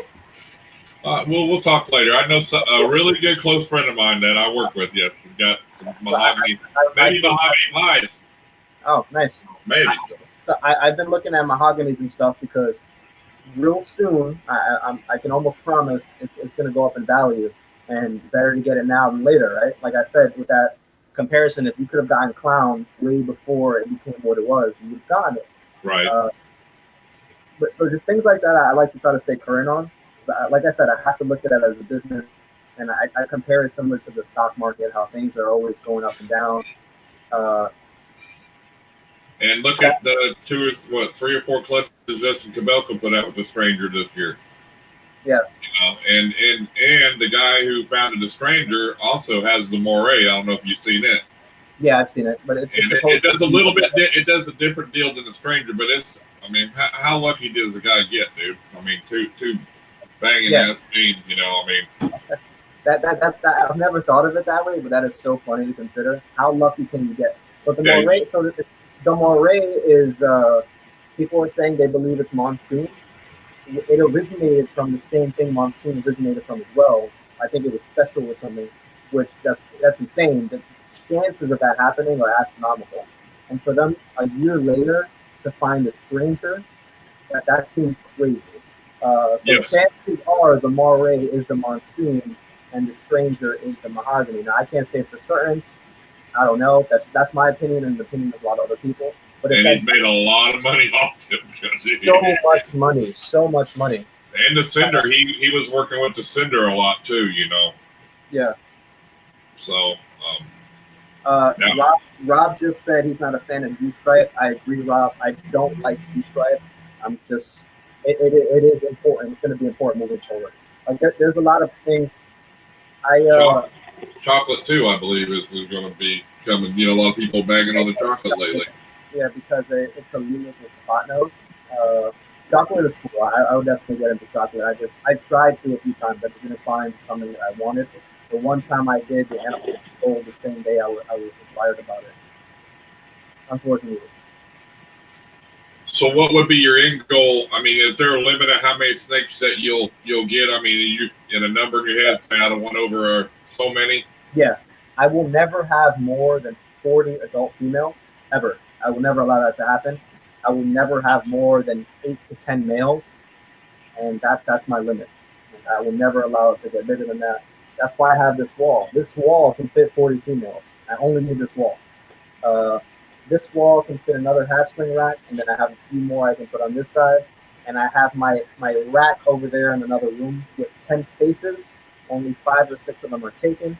The rest are for males that I'm growing up or I need in the future. But I'll continuously rotate. I never want to get bigger than that. I think that's the threshold that I can manage comfortably. Right. And it doesn't make sense for me to go past that since I'm only working with so many limited projects. I'm not, I don't have one of everything in my collection. I have multiple of a few things because I'm working those projects that I believe in. So definitely 40 max. That's like max where I have to keep 40 females. It probably won't happen, more around 30, 35. But 40 max with females, 10 max with males. I never plan on having more than 6 males or so at a time. Well, that's a good goal to have too, because you know your limits already. You know, because a lot of people go, well, and then next thing you know, okay, I've got 50, now I've got 100, and then it's or you could be like, then you're overwhelmed, going, what the hell do I do? Maybe like Ozzy goes, well, I got a small collection. I'm only going to do 95 clutches this year. I'm thinking, well, that's small to him. I only got 95 clutches this year. That's a small collection I have. I'm like, 95 clutches. Jeez. That's a lot of eggs. Well, yeah, but he works with boas too. It's different. Now, would you only going to work with ball pythons, or do you think you'll get into other species later down the road? I don't think I'll ever get into other species unless it's something rare.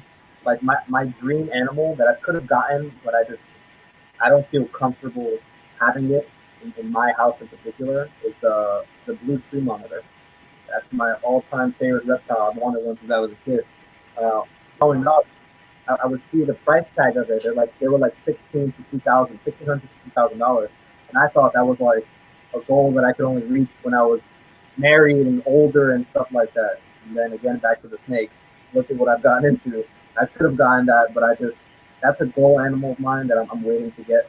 But if I did get one, I definitely would probably get a pair and breed those maybe once a year just to experiment. But nothing like this. No. Like I said, I didn't like corn snakes because the one I had smelled horrible. It was nothing like this. And I'm comfortable with these guys. I like that they won't bite me. Colubrids are going to take over. Compared to other snakes where you can't do that, they'll bite your ass. I like that about this. I feel like they're probably the most family-friendly snake because of that trait. You just tap them on the head and they go away. Rob, I've heard that from a lot of people that the next wave of big things is colubrids, and that's going to be the lookout. I mean, garters, all kinds of things. Bull snakes and garter snakes. I mean, and they're pricing them now. I mean, I do like the hognose stuff. I like the hognose stuff. I consider that a few times, like maybe getting a couple hognose. I like the sand boas. I like those kind of snakes, but I don't really see it. I think the understanding I have for these animals and the time I put into it, it's enough for me to just really try to maximize my capability and my knowledge of these. And there is quite a bit of hognose breeders that are getting out there a lot more and more now, and the prices of them, so I think Bad Blood bought a bunch of them. I think that's just a niche market myself because, dude, I was raised up. We caught them in the wild all the time. And now you got these little bitty hognose. I'm like, them ain't even fun. The ones we used to catch were big, them were the fun ones. I don't know. I think they'll fall out over time too. I believe. I think it's going to be more, the bull snakes, the garters, king snakes, stuff like that's going to be where you're going to see the money coming in before long. Because I see them in the pet stores now in the different morphs, and prices are going up on them. Yeah. Oh yeah. The more genes they pack together. Oh yeah. You mentioned catching snakes. I never got to do that really. I did it one time when I went camping. Since I live in New York, all we have is concrete. There's no wild snakes running around and anything like that. So I never got that cool experience. I wish I did though. Every time I get the opportunity now, I do it. So like last time I went on vacation, my wife wants to take romantic photos on the beach, and I'm like, no, I gotta catch that frog. Like chasing her off. I think there's some places up north there. I think I was seeing where it was either Jose or Gomez, they were talking about it, where they can go, once you get out of the city, of course, maybe, I don't know. I heard him talk about that time. Heather probably knows where some is. I unfortunately wasn't it an island or something? Left the city until I was an adult already. So I never got the opportunity. Now that I do, I take advantage of it anytime I can. Oh yeah. But I think the hognose look nice, but they're pricey. Some of them are pretty pricey. Yeah. I was how pricey some of them were. But I think if I was going to get a colubrid like that, I won't get the hognose. I'll go straight false water cobra. You know what I mean? Something a little bigger, something a little bit more flightier. Yeah, you like the big stuff. Like I'm not a fan of things too big. Like I can never keep a retic. One, you don't have space for that. In New York, the two, it's just the cleaning process of a retic is crazy. I saw a video that I think he has long black hair. He has a lot of subscribers. He traveled somewhere to see retics in the wild. Dave Kaufman? Dave Kaufman, exactly. And I always thought that, retics are tree-dwelling animals. Maybe they should be smaller. And then when you saw them in the wild, they were all small and slim. And I'm like, I could get behind that. I can have a retic like that. But those things are this fat and you need 7 people to move. I can't do that. Too much. Yeah, but I see people who. But I see people who's got 16, 17, 18 foot retics that are only that big around because they're not overfeeding them. They're that's what they should look like. Jay, he gets the 300 pounders out. They're really overweight when they're like that. He's got retics that make an anaconda look small in girth. You know what I mean? Yeah. His are huge, man. Jeez, yeah, you want them more slender, but I like the tree snakes as well, like the tree pythons and the tree boas. I like the different color variations, the blue ones, the yellow ones. I think they're so beautiful. You won't like a bite from them. Yeah, I've seen the teeth. They're ridiculous. I'd have one of those. Ask you still got yours? Yeah, I got one of them. Did it get loose again? You said that like you're not happy about having them. Like, yeah, I got one of those things. He's not. Well, he had two, and it kept getting loose. And I've caught it twice, and is it loose again? I don't know how it got loose, dude. There's no way. Because when I put it out in the no, I put it in the other cage with the I have 2 of them, so I put it in together because I need to fix the one cage. After she was back for a while and I seen a spot, so I put it in that cage with the other one. Next morning, gone. I'm like, how? And another one's been in there for 2. The whole time it never been out. Now how we're dealing? Unless it ate it, I don't think it ate it because it's no bigger than what it was before. He said unless it ate it. And you still haven't found it. Yeah. You He's lost. lost it about 3 times. This is the third time. Wow. But I mean, it's, I don't know, the size of my thumb, maybe, well, about my finger, and it's probably 3 foot long, But I mean, but every time every time I open the door, I mean, they're, That is it. they're mean, dude. I mean, I didn't know want to that fight. one was loose again. I thought you had them Well, both enclosed again. I just haven't talked about it. I figured it'd come back around again, You thought I'd show the guy. Let me get y'all solo here. Oh, nice. He looks really ugly on camera. You can see better. Very nice. Yeah, I see when Billy gave me that shout out, he was looking at your steak. He goes, he just bought one of mine. I haven't seen it. Yeah, this is the lightning pied. Super happy about this. I'm really looking forward to trying to get the triple visual with clown. So the clown lightning pied, I think that will be crazy. As well as desert ghost, the same.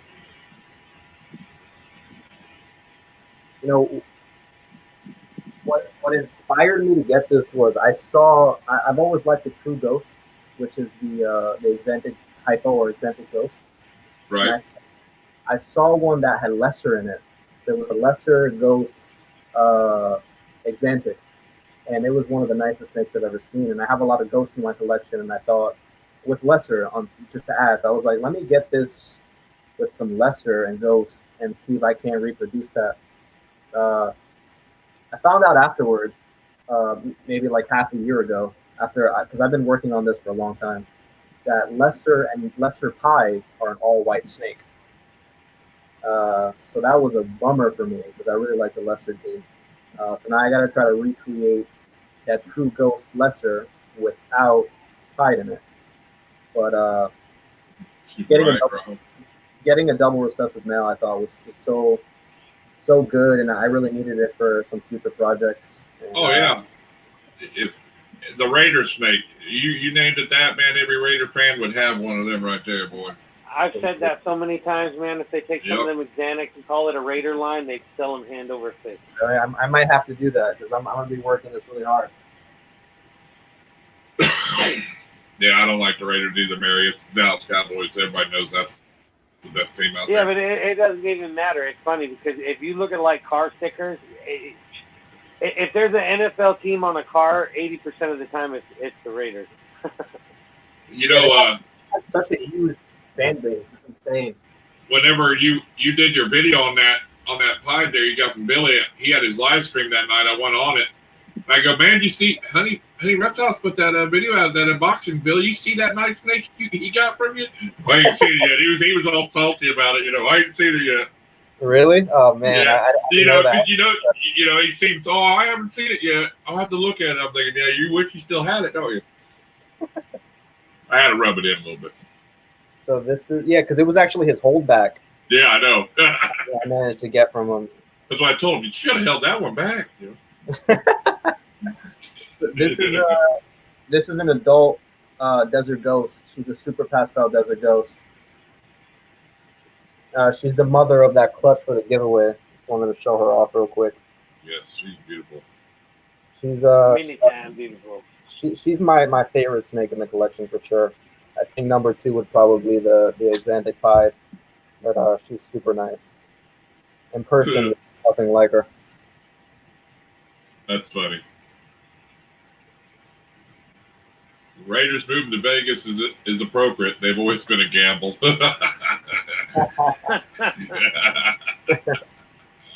That's great.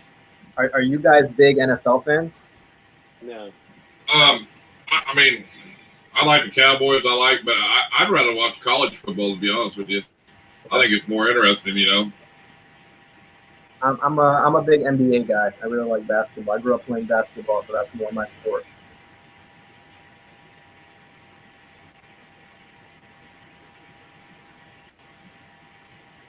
Yeah, I'm not. I mean, not real big into basketball. I mean, I don't know. My sister Yeah. lives. She lives in the suburbs of Chicago, so she used to watch the Bulls practice at an outside place where they practice all the time, right down from her house. So that was back when Jordan and Pippen and all them were in it. You know what I'm saying? So Yeah. I'd rather watch a motocross race than any ball game of any sort.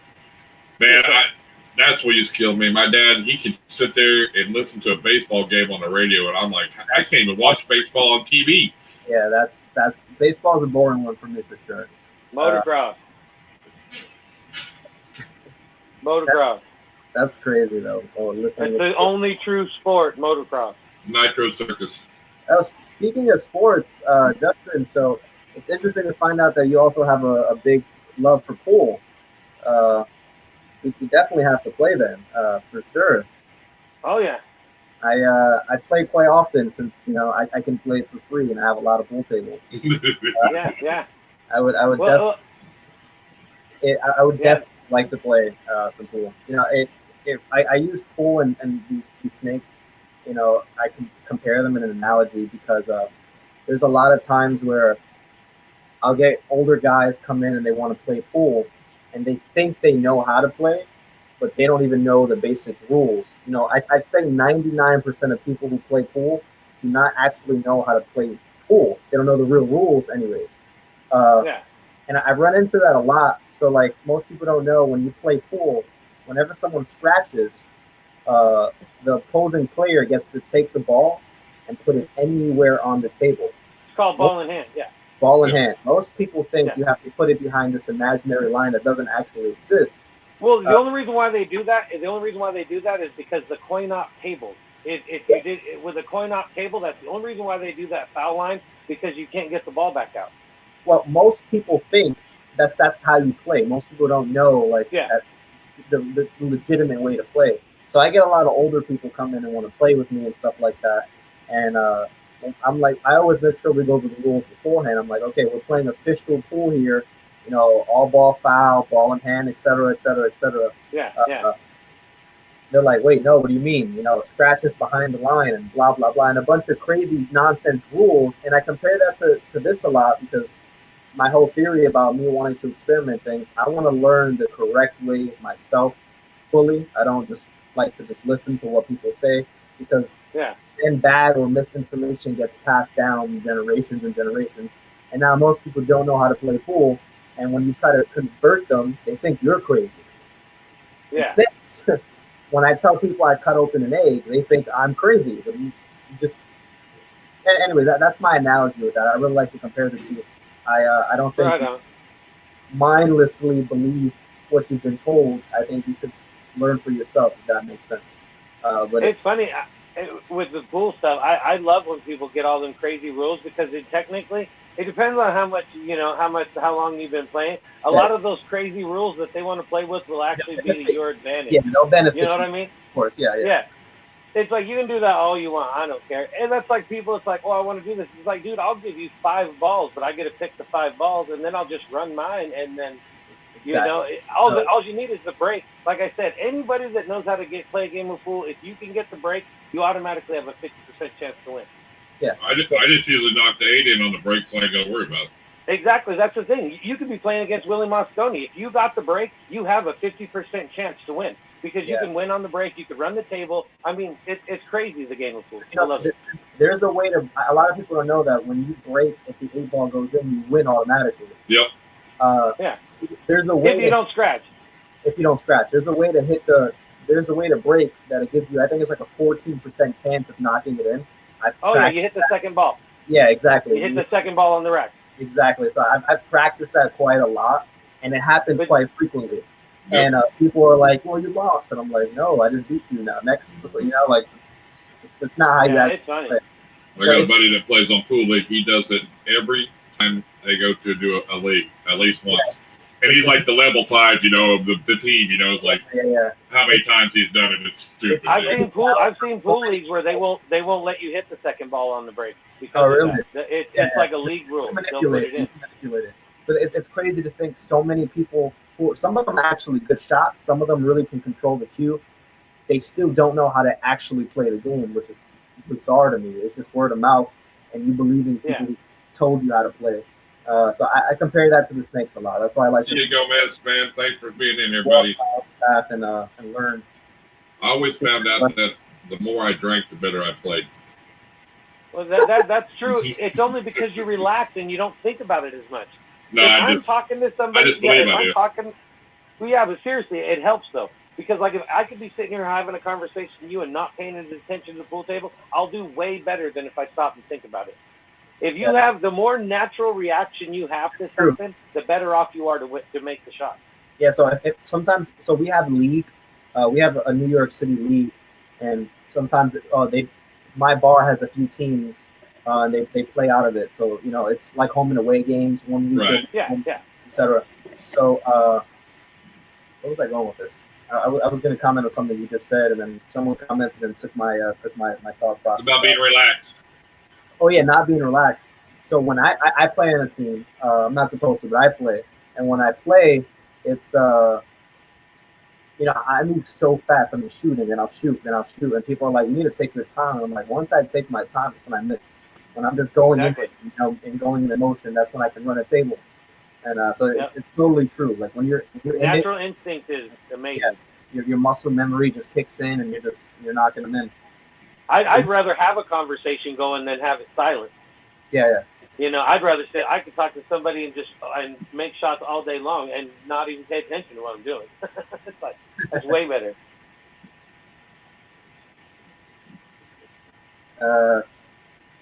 Mary says she wants to play when I go to Texas. She said bank glass pocket. See, bank to 8. Rules like that I don't like because it gives the worser player a better chance to do something. I don't like that. I feel like if you're the usually the worser player that's asking to play that way though, because it gives them more of a chance. I feel like if you're the worser player, you should just play fair and get. Well, that's one of those things. Like I said, some of those crazy rules are to your advantage. Yeah, it's true. You mean like putting the bumpers in on the bowling alley so you don't get a gutter ball? Out of all sports, I am the worst. I grew up pretty athletic, and I played all sports. Bowling was never my thing. And then I realized recently that it's because my dumb ass kept trying to bowl with the ball that was too heavy. So after one throw, wrist would be like almost broken for the whole night. And every time I played bowl, every time I've gone to bowl since then, I always have wrist problems. And I realized recently it's because I should be throwing a lighter ball. What am I doing with like this 13-pound ball for no reason, Well, and it doesn't help that it's not fitted to your hand, too, because if you had a ball that was fitted to your hand, you could throw like 2 extra pounds. You'd never even notice it. Exactly, Doc. Don't ask me why I know that. There ain't no reason to be finessed about nothing. Hawk smash it. It'll be a lot better doing that. Hawk smash. Well, Justin, you're probably a pretty good bowler then, huh? I used to be, yeah. Back in the day, I had the old. That was the thing when I first, because I used to bowl a lot when I was a kid. It was like, man, I'll be a pro bowler. But back then, it was like most pro bowlers had jobs. So then that kind of turned me off. I was like, I don't want to be pro at nothing and have a job. It was like it just seemed pointless. Rob from KY said we should all go to Tinley and play pool together. Yeah. Somewhere to some event and play pool together. That'd be super fun, for sure. I know Tinley's closed. I don't know if the next Arlington is closed, but I'd definitely go to Arlington. It's supposedly taking over as the new best show. Yeah, there's who knows when shit's going to start opening normal. That'd be a really cool video, Justin. Me and you doing like a race to 7 or something. Camera on top. You'd be shooting. That'd be really cool. Well, I know if y'all go to Tinley and you go out to a pool place and you're going to drink, you better bring some money because you're looking at about $8-10 a beer probably, at least. I don't drink. I don't drink either, so. I'm just letting them guys know because Chicago's expensive. I mean, I know. I live in New York. I get it. Yeah. I totally get it. I mean, I parked my truck for 1 hour there and had to pay $20. Oh, yeah. I remember back when I did drink, I go to a couple of motorcycle shows, like freestyle shows or something. It's like $12 for 8-ounce beer. It's like, what the hell are you doing with it? Are you killing me? Man, I could buy a whole goddamn 12-pack back. Yeah, you can get like 6 of them. By the time you get to your seat, they're all gone. It's like, what the hell? It ain't the tickets to the games that cost you that much. It's all the entertainment, the food and everything else you buy. I mean, it's Same like as going to. It's like amusement parks and stuff. Amusement parks have like the worst food ever, but it's the most you pay for food ever. You know, it's. Oh yeah. Oh yeah, I mean, like we go to like St. Louis, and they got zoo. It's free. You know, it's free to get in the zoo and all that. So either you might have to pay for parking, it might be free, but once you get in there, you know your kid's gonna want this. It's $8 for a hot dog. They know that I ride the train, ride this, and they know where they got you. You know, I want you to come in for free because you're gonna spend $100 on everything else. Yeah. Like, yeah, they know what they're doing. Yeah. Yeah, Rob. That's what I'm talking about. We're gonna have to play for some of them snakes. I'll have to work him up, see what kind of game he's got. No, I can see that. You get a couple beers in him, and then see if he'll start betting. Well, see, that's what we'll do. We'll get you two, and we'll get somebody like Miguel that's down there, and somebody else got them high-end snakes, and I'll say, hey, you think you're good? Let's put a snake on it. And you know, we'll run the table on him, boy. He'll be out sunsets and everything else by the end of the night. I'll put for snakes for sure. I'll definitely do that. You know, me and my wife, since we've gotten together, 7 years ago, we live our lives betting on everything. You know, we'll play cards for bets. We bet money, like thousands of dollars with each other, and it's hilarious. I mean, that's what we do. She's a gambler. My wife is a gambler. She loves the stock market. She loves to bet. We'll play anything, and whenever we're playing it, we bet. So like Justin, when we're playing pool, we'll go to our bar because we can still go and hang out. So we'll go every once in a while at night, and we'll do like a race to 11. First person to win 11 games gets $300. This is me and my wife. We do this all the time for fun. So I'm totally down for playing Miguel or somebody in pool for some snakes. Oh yeah, we could, especially if they get that's like I beers in tell it. We people all can the time hustle about the them. gambler. Yeah, I hate gambling as far as like a casino or something, but $100 on a pool game isn't shit because it's betting on your own skill. It's not even really gambling. Yeah. So it's like putting money on a pool game or betting something on a pool game. It's totally different than a casino kind of. It's gambling if you don't know how good the opponent is, right? Yeah. Well, technically, that's the whole thing. It's like, and I don't know if you get this where you're at, but the rule here, like if you have, because people always freak out when people play for money. They're like, you can't do that. It's gambling. It's like, no. If me and you were playing, and we got $100 on the game or whatever, that's not gambling.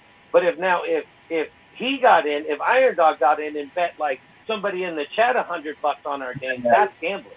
Yeah. Yeah, because we're betting on our own skill. It's not gambling. But if somebody else bets on that game, that's where the gambling comes in. A lot of people don't realize that.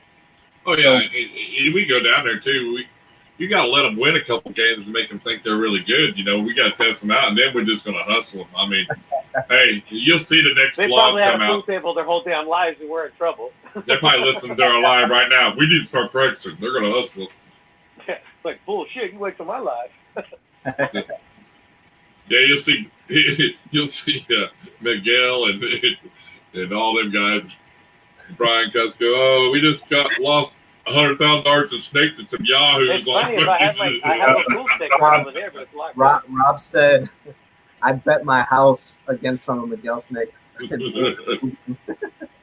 Damn. Well, this could get interesting here.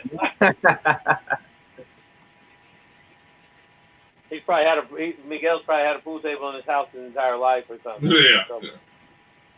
You ain't seen that part of the house yet. And it's funny too because I don't know about you, but I can watch them even if they're kind of bullshit, and I've seen some bullshit before in my time. But it only takes me about 2 minutes to watch somebody shoot, and I already know where I'm at. 100%. You know what I mean? 100%. I can see the way they hold their stick, the way they shoot. It doesn't matter if they miss the shot or not. It's 100%. their body. I could tell within a minute of if I know if I have like a good chance or if I got no chance. I'll know within like seconds. Yeah, you can read it. Their energy, how they react to making a shot, opposed to missing a shot. where they leave the cue ball, how they control it, if they made the right move, and there was a better one. So many, instantly it just hits. yeah. I got this. This is no problem. Next video, I used to watch these. ADP unboxing pool table. That's so funny. It's actually funny too because I have a whole bunch of video clips on how to actually recover a pool table. Oh, really? Like a coin op bar table. I have all the footage for it. I just haven't never edited it together. How to recover the rails, the bedding, everything. Pool table, Justin? Do you have a pool table? No. My work. I've had the same job until this all happened. I had the same job my entire life since I was 16, and there's pool tables there. What do you do if you don't mind me asking? Wow, that's. I used to help run a bowling center. I run like the pro shop. I can like drill your balls for you, all that kind of stuff. Okay. I oil all the lanes, fix all the machines. It's basically a mom and pop center. Great bowler. You are a great bowler. You were just trying to be modest. You would I destroy. used to be a good bowler, but I've wrecked my motorcycle a few times, and I can't bowl like I used to. Okay. But at one time I was like, I want to go pro, and and I averaged enough to go pro and all that kind of stuff. But it was just most pro bowlers had jobs. Like I said, they'd all run bowling centers. It was like, that ain't no fun. I already run the damn bowling center. Unfortunately, pro bowling and pro pool, there's not really good money in that compared to the other sports. Well, that's the thing. But at least in pool, though, you make more money in the green room. Yeah, it's true. Yeah, see, my mom used to play professional pool and shit, and that was the thing. I've never played in a league in my life of pool. Never. I've always been declared, it's like there's two kind of pool players in the world. There's a league player and a hustler, and I can't play league. Okay, so you're the hustler. I just can't do it. I just can't do it.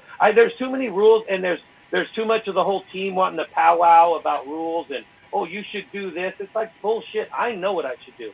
I'm not, I'm not somebody weird. It's like, so I don't like the whole coaching, and I don't know. The pool leagues are weird. I don't know if they're the same everywhere, but there's a whole lot of meeting going on, and I can't do it.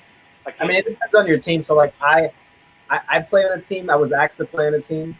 They really wanted me to join, and I was like, sure, but, let's chill out with all that. So they don't bother me. They just let me shoot, play my game, and they'll ask me for advice when it's their time up.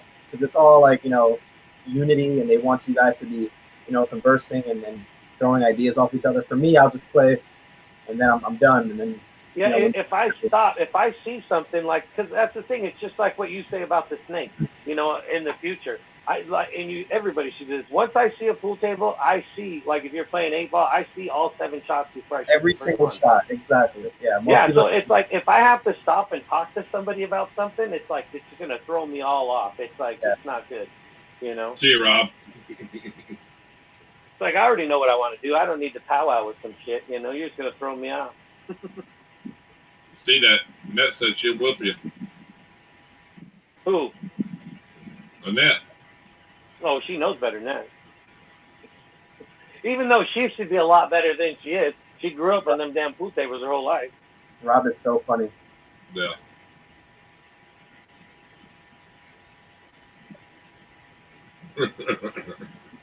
Mary says, pool in Arlington is happening. I'm down. It's funny. That's like when I first got into the whole sticker trade. As soon as I seen grab your ball or ball in hand pipe, I thought, I gotta have that sticker right away. Gotta have it. Yeah, I commented on one Speaking of stickers. All right. So first of all, I on the first thing I commented on his post recently saying, I think you have the coolest logo in ever. I need one of those. Now back to the other comment. I am terrible at stickers, mostly because you guys broke my self-esteem. Let me explain. When I did my first big giveaway, where everyone won, it was the winner got a snake, and everyone who participated got some stickers and a business card that was you got 15% off of any purchase with us in the future. I thought that was a good marketing tool, and I just thought it was a cool idea, right? For life. I did it anytime. I did it, so I sent out a bunch of stickers. It was all cool, but then I started getting stickers back, and the sticker quality I would get back, these shits are this thick. I mean, they're like this beautiful, and I was sending out these flimsy little, and I'm like, oh my god, I can't send these. So I scrapped that project. I stopped. I would not send those stickers, And for a long time, I just didn't have stickers. After that, I was just like, they're too expensive. You guys spend kudos because a few stickers, a pack of 50 or something costing $100, that was crazy. I got like 400 stickers for like $20.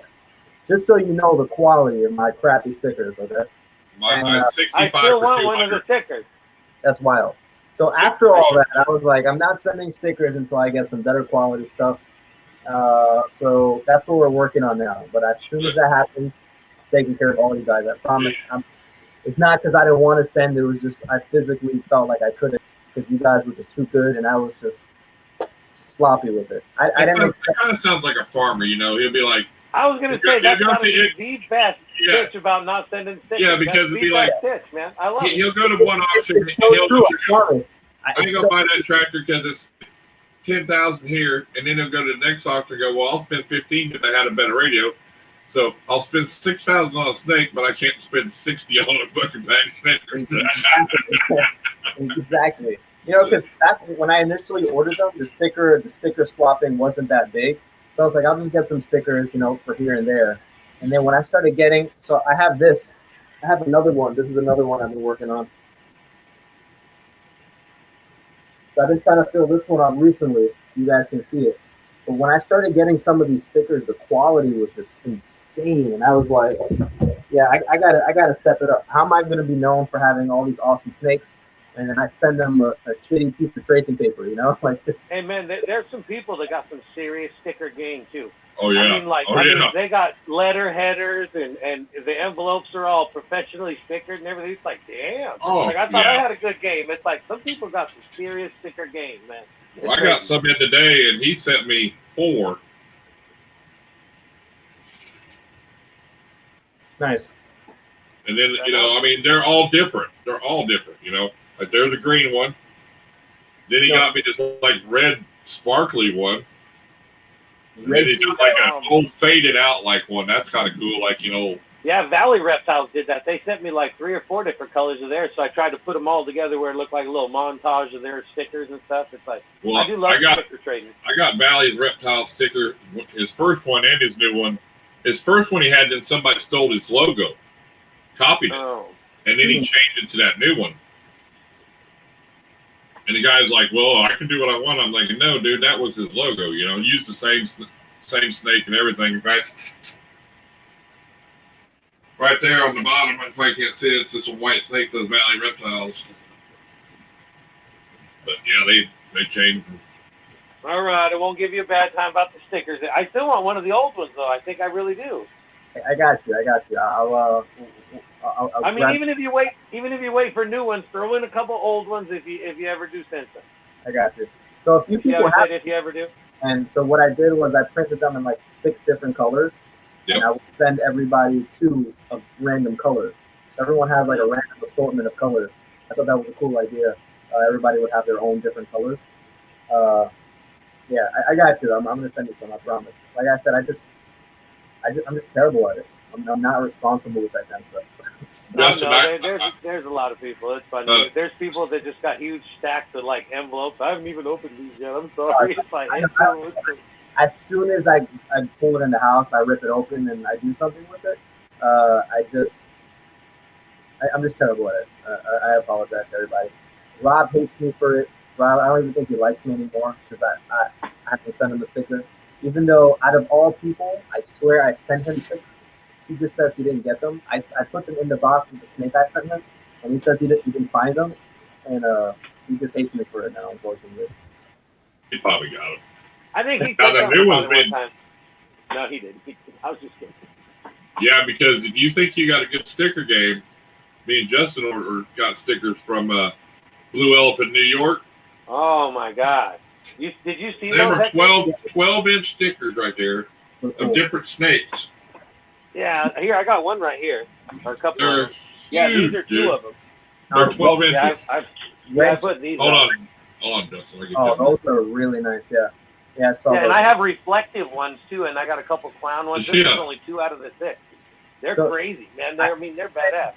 The best quality I've gotten was from Reggie's Urban Jungle.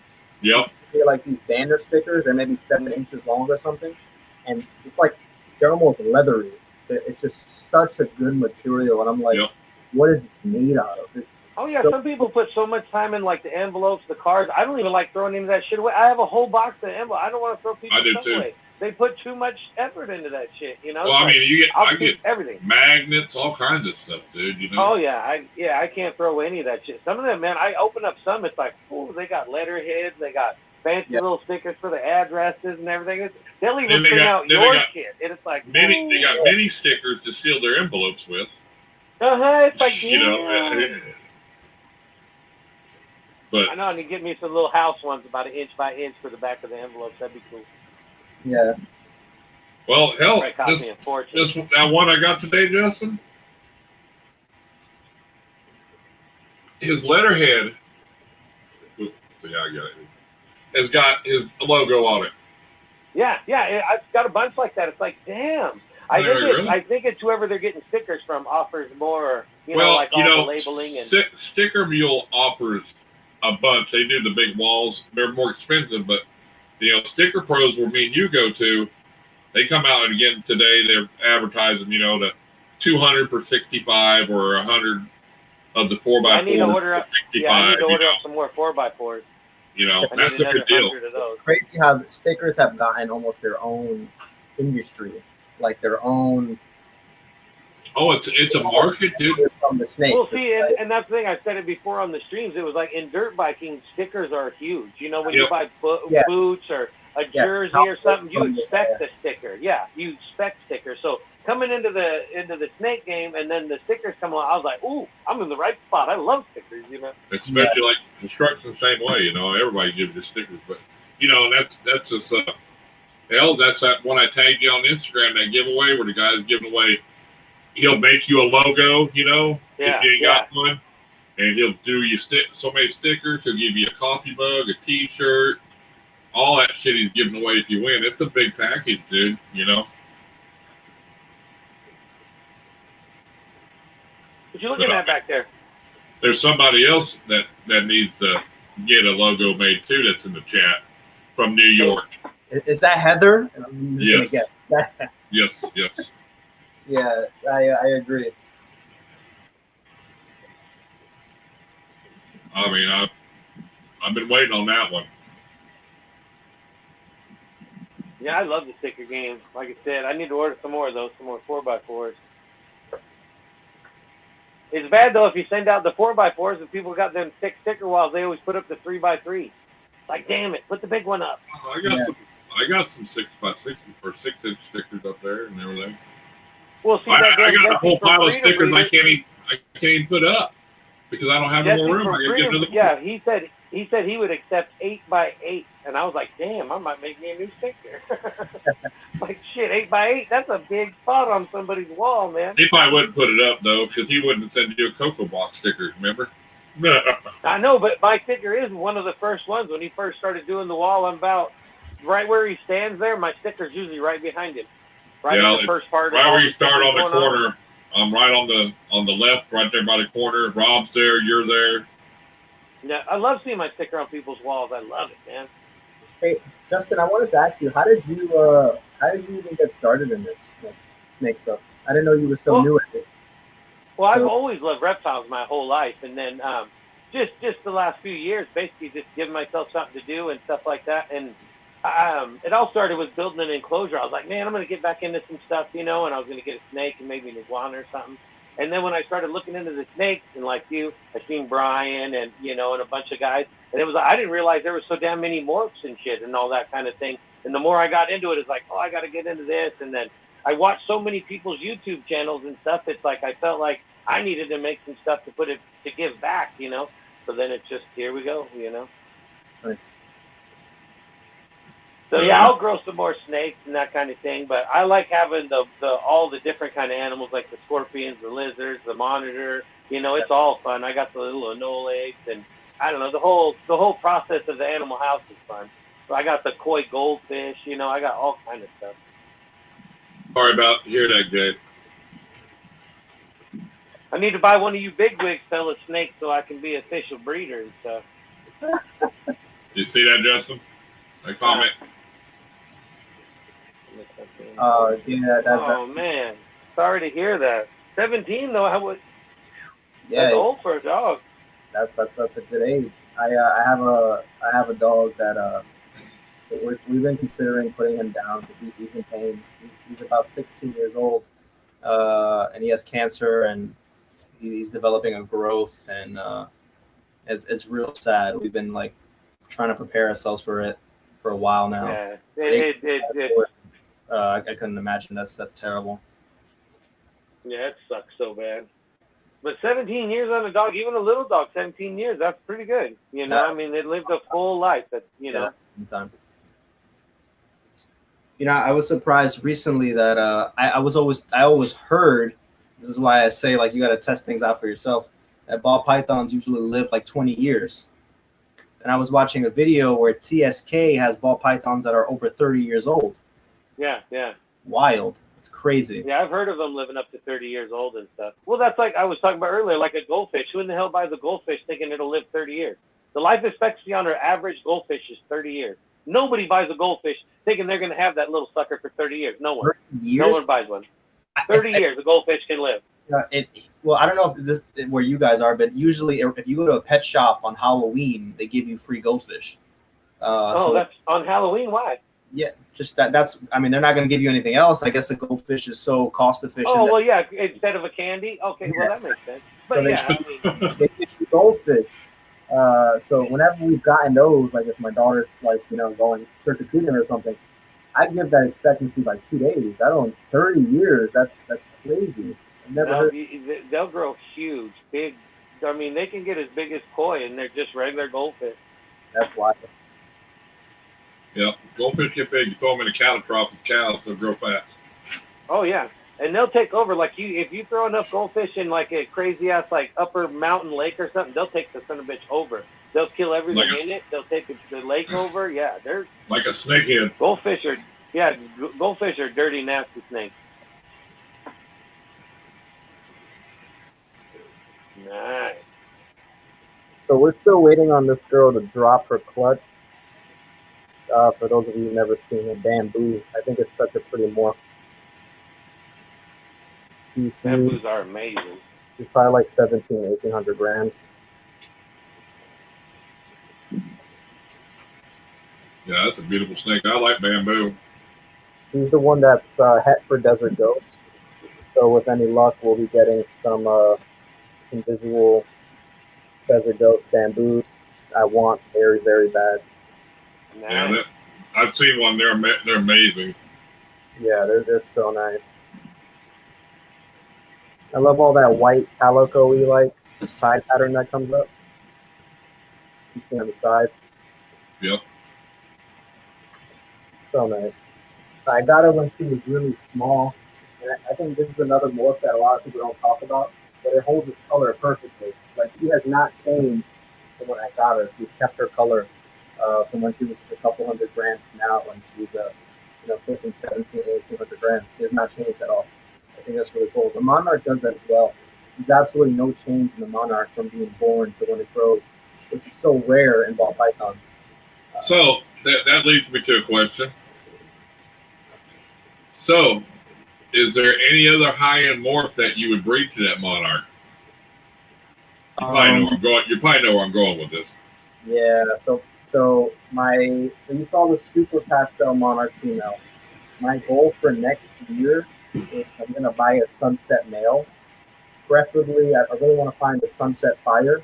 I want a sunset fire male to breed to her. Because I think mixing sunset and monarch is gonna be just crazy. I don't even like sunset, but I acknowledge how beautiful it can be in specific combinations. For example, I saw a sunset banana and a sunset banana lesser, and those things were mind blowing. If they were available for sale, I would buy one. That's how nice they were. But I don't like sunset on its own or with anything it's been mixed with for the most part. I think it's kind of ugly as it ages. But seeing the potential it has with other genes that complement it well, like the banana or the lesser, I really want to try that. So I'm gonna buy a sunset male. I'm praying I can find a sunset fire. So for the next season, I'm gonna be pairing that to this. Start mixing sunset and monarch. Yeah. I I know Justin from Family Jewels Herb Sale. He produced 4 world's first this year out of one clutch, and he got the GHI Sunset and the Pastel GHI Sunset. So, you know, they're 8 to 10 grand. You know. Yeah, I didn't know that. I've seen them. That's interesting. Yeah, he's Family Jewels is his, you know, Family Jewels Herb Sales is his channel name. Well, he used to be in here a lot, or you know, in the group. He's a really good guy. Him and his wife and kids, and man, they, you know. Jewels, I think he works with Monarch as well, right? No, that's a different one. Okay. It's Family Jewels Herb Sales. Okay.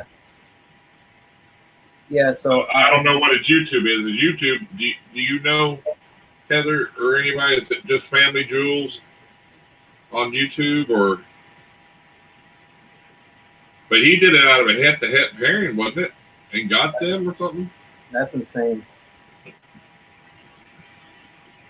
Yeah, nice. But yeah, I mean, so what do you think the outcome would be between a Sunset and a Monarch? I have no damn clue, honestly. No clue at all.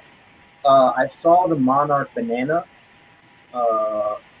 Given this person in particular who has it, he's a really older gentleman. You can tell he's not really too good with technology. All his photos suck. But it wasn't what I expected. It took a turn like that. It didn't make any sense to me.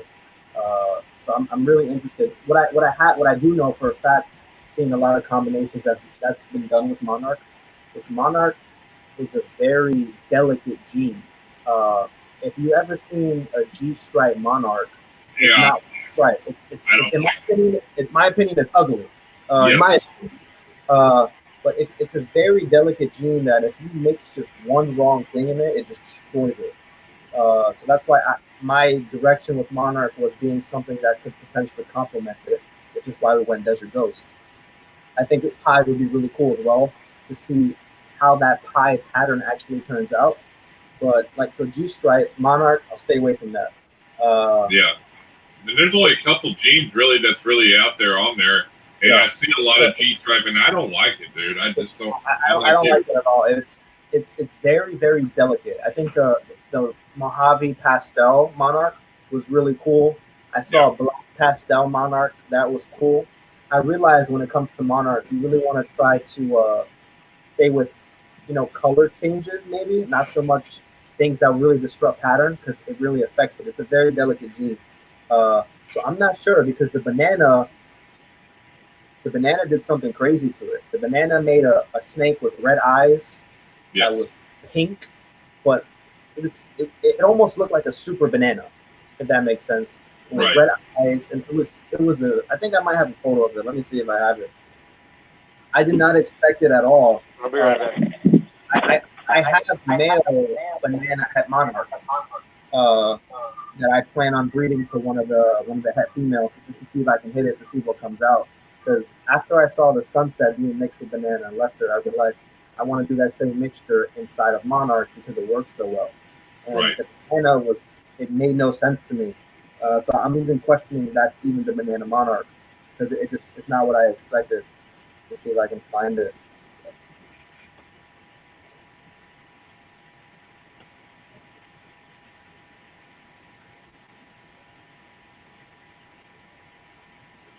I'm just wondered, I've always said that I think that's the key to making something red, Monarch? Yeah. Monarch and Sunset. Yeah. And maybe one more gene in there, but I think you got to have them combos, dude. I believe you do.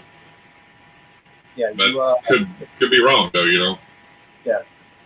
I'm super interested in seeing what the Sunset Monarch will do. I think it'll be a safe combination that won't disrupt the pattern of the Monarch too much. The color is going to be wild. I hope, because the Monarch keeps its color so well, I hope that the Sunset doesn't darken it out. Because, the Sunset naturally just browns out. I hope that doesn't happen and then it just makes an ugly animal. I'll be so sad that I worked so hard on that project. But I'm really interested to see what it does, for sure. Inchy in there might be good, too. Inchy and Monarch and Sunset. I thought so. The thing is, the only people working with Monarch that have a lot of combinations are older guys who don't know how to Yes. take photos. So there's this one guy in the UK. He has his name is Quality Captives. He has so many Monarch combinations, pinstripe, Enchi, blah blah blah. But in all photos, it just looks like a blurry photo from distance that you can't even see what it looks like. So I can't even judge, the beauty or the quality of it Right. because no one is taking good photos of them. So it's unfortunate. So I don't know if Enchi does well in it. I don't know what does Right. well because I can't see it, unfortunately. So I'm kind of like in the dark here. So Thanks for dropping that link, Heather. you can't go wrong with Desert Ghost, and I think the brightness that comes from Desert Ghost might really amplify that red. And if that happens, that's what I'm predicting is going to be an outstanding animal. Heather dropped a link to Family Jewels' web YouTube page on here too, so you can check if you want to check out them Sunset GHIs. So she dropped the link.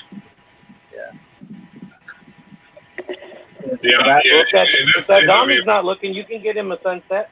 Yeah, that ain't no lie. He's got a male one too, don't he? I was gonna say it's a male. Yeah, just it make him look the other way. Grab me a pie. Get Hector the sunset. He won't know nothing for days later.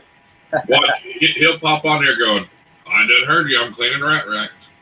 I know he probably is listening. I'm sure. But yeah, I mean, that's the thing. If some people just, they don't take very good quality pictures. So, pictures never do it justice anyway. But you can get an idea if it's a good take photo. And that was the one thing I was against was the virtual expos when they were talking about doing them. Hey, let's do virtual. That's ridiculous. You can't get a clear. Number one, I want to be able to see the snake and hold it or whatever in person. You couldn't get a pure what that animal looked like. You know what I mean? To me, Yeah. So I didn't think the virtual expos were going to go over. If you go to Europe, the Europe page on Morph Market, and you type in Monarch, there's so many Monarchs that come up. Yeah, and it looks it's crazy. In a dark room, they open the drawer with no flash, just grab a photo and post it. I can't tell what it is. It doesn't look Monarch. It doesn't look anything. It's just a dark snake. I don't know. I don't know what comes across like you want to sell this animal, market it nicely. Don't just put a random photo out that people. Well, I guess you could reach out and say, "Hey, man, can you take a better picture of that snake? I'd like to see it." But I've done that to a few people, and people are kind of stuck in their ways. So if this is the way they take photos, this is gonna be how they take photos. So if you ask for more, they might do this or this, but it's gonna be, is that better? So, hey, turn your flash on next time. I've sold a few snakes over the last couple weeks, and when people ask me for more photos, I take them outside into the sunlight. I take 5 or 6 really good photos, so they see every angle, enough light, so you can really at least get the best idea possible. Exactly. I've had so when I buy things on Morph Market, I buy it on a separate account. I don't buy it under Honey Reptile, so nobody knows who it is. I like to see how people act normally, their natural, personality, opposed to giving someone special attention because you know who they are. There's been a lot of times where, I'm known, like if I'm interested in something, I'm going to buy it. I'm known for that. There's been a lot of times where I'll reach out for something. I'm like, hey, I'm really interested in this combination. I'd like to see a few more photos if possible. Could that happen? And they'll reply something nasty like, most people who ask for photos usually back out. So you're going to have to give me a few days. And I'm like, really? Then I'll test it and I'll go on my account and I'll be like, hey, I'm super interested in this, blah, blah, blah. They know who I am and they know I'm going to buy it. They're like, sure, give me a couple minutes. So like, you see the difference?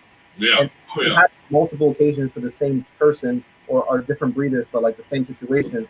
It's crazy. So you can't always, I don't know. Asking for other photos is iffy for me.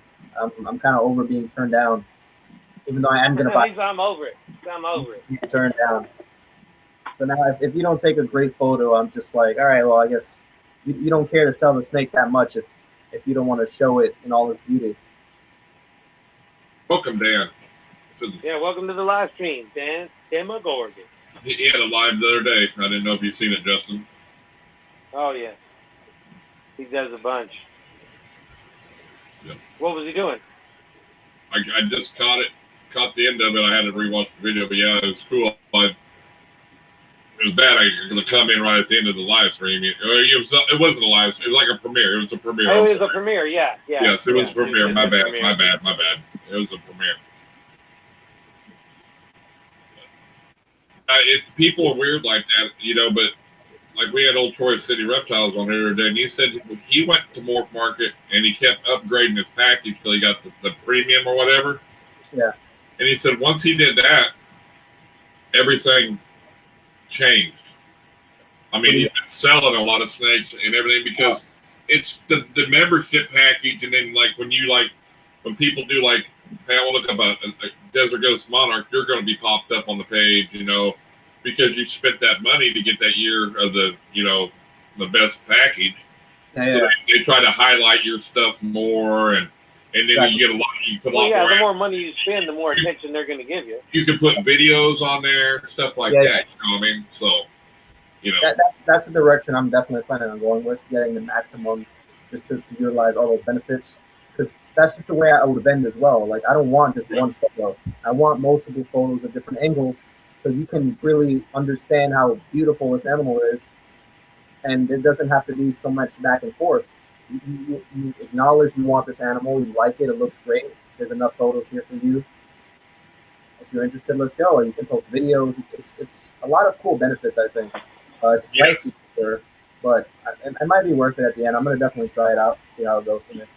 For sure, but I mean, that's nice to, with him sharing that information, though, letting us know that, hey, it is worth the package if you're selling multiple snakes because you're going to get a lot more business. And with people not having expos and people, that's what they're leaning to now, you know what I'm saying? So it's pretty good. It's going to get driven more and more and more to Morph Market if they don't start opening some stuff. Yeah. I mean, Instagram is also a great way. Just if you have a good following on Instagram, people tend to just use it, frequently to actually buy animals for sale, stuff like that. I've been pretty fortunate recently that we've done a lot of inboxes about people interested in specific animals that we might have. So Instagram is also a great tool for that. Right. And it's free. Well, Justin, that guy backed out on me. Which one? Yeah, his daughter got in a car accident this morning, and she asked to buy her car, so he backed out. He don't live that far from me, but he said maybe in a week or so if he had them, but he was going to buy 13 snakes off of me. Man, that's James just asked if I still buy the snake from them when that happens. It really depends. Sometimes. So hey, Jeremy. Welcome, buddy.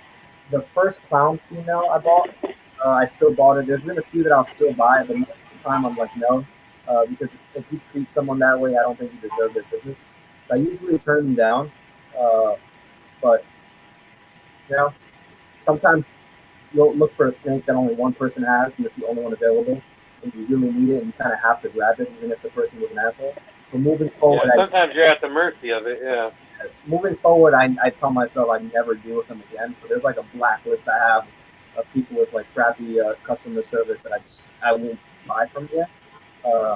That's something I really I've always prided myself on that, and my other businesses in life is like service. You got to treat people how they deserve to be treated. Like, that's why I always respond to every comment. Like 99% of comments on any YouTube video you see or Instagram post, I've responded to somebody. If someone takes the time out of their day to acknowledge you and respond and say something to you, they deserve a response. So if I'm interested in a snake that you're selling and I reach out to you and you're really just, you think I'm going to back out on something, so you're not giving me your full effort, I pick up on that, and I just think that's like stupid, and I usually turn them down. But if I need the animal and there's no more, I'll definitely pick it up. Hell yeah, exactly.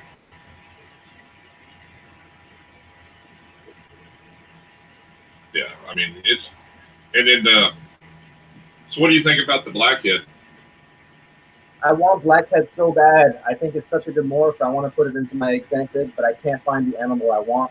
I like to work with supers a lot because I like guaranteed odds. It helps me better planning and making projects I want. So the animal I need that I'll buy at any point in time if it's listed is a female super blackhead ghost or hypo. That's Right. that's the only blackhead I'll buy. And as soon as it becomes available and I run into it, I'll pick it up immediately no matter what. Uh, but I think blackhead is a really good gene. I think it's. I mean, just blacking out an entire head of the ball python is awesome to me, and it does so well with so many genes. It's such a good darkening gene. It mixes so well with hypo. It mixes so well with so many other things. Uh, Definitely want blackhead. I think it's underrated, and I think it's gonna skyrocket in popularity. I just can't find the one I want. That's what happened with Price Stripe. I just could never find a good Price Stripe, and it took me over a year to Right. find. That's unfortunate, but I definitely want blackhead for sure. Blackhead, mahogany, and the other one, chocolate, are. I've been after blackhead and chocolate for a long time. I'm just having bad luck with finding the right animals. And mahogany, I recently started getting into because I just recently saw the Dahlia. So Jeremy's in the chat here, and that's who I. Jeremy, we were talking earlier about incubation and what we use. I noticed you used wax paper on the top of your tubs, correct? And how did that work for you?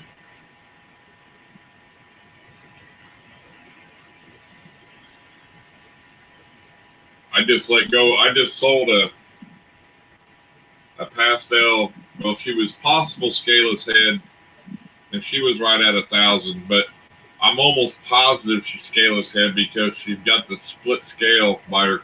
The last scale by her colloquia is split, and usually that tells you that's a scaleless head. You know what I mean? But it wasn't a project I really needed, or into. And I got her I got her kind of a package deal a couple years ago. So I All sold right, her Ned, to thanks for coming in. Love you. another local guy, that's around here. So Oh, it's a pooch. yeah. Yeah, this is my 90-pound dog. He's not even 1 year old yet. He's a red-nosed pit bull XL. He was a gift from my wife and daughter last Christmas. Yeah, Yeah, he's a big fella. so they can see you. Yeah, I got a bully. It's about 65 pounds. Look at the camera. Man. Look over here. Yeah, he's big as hell. Yeah.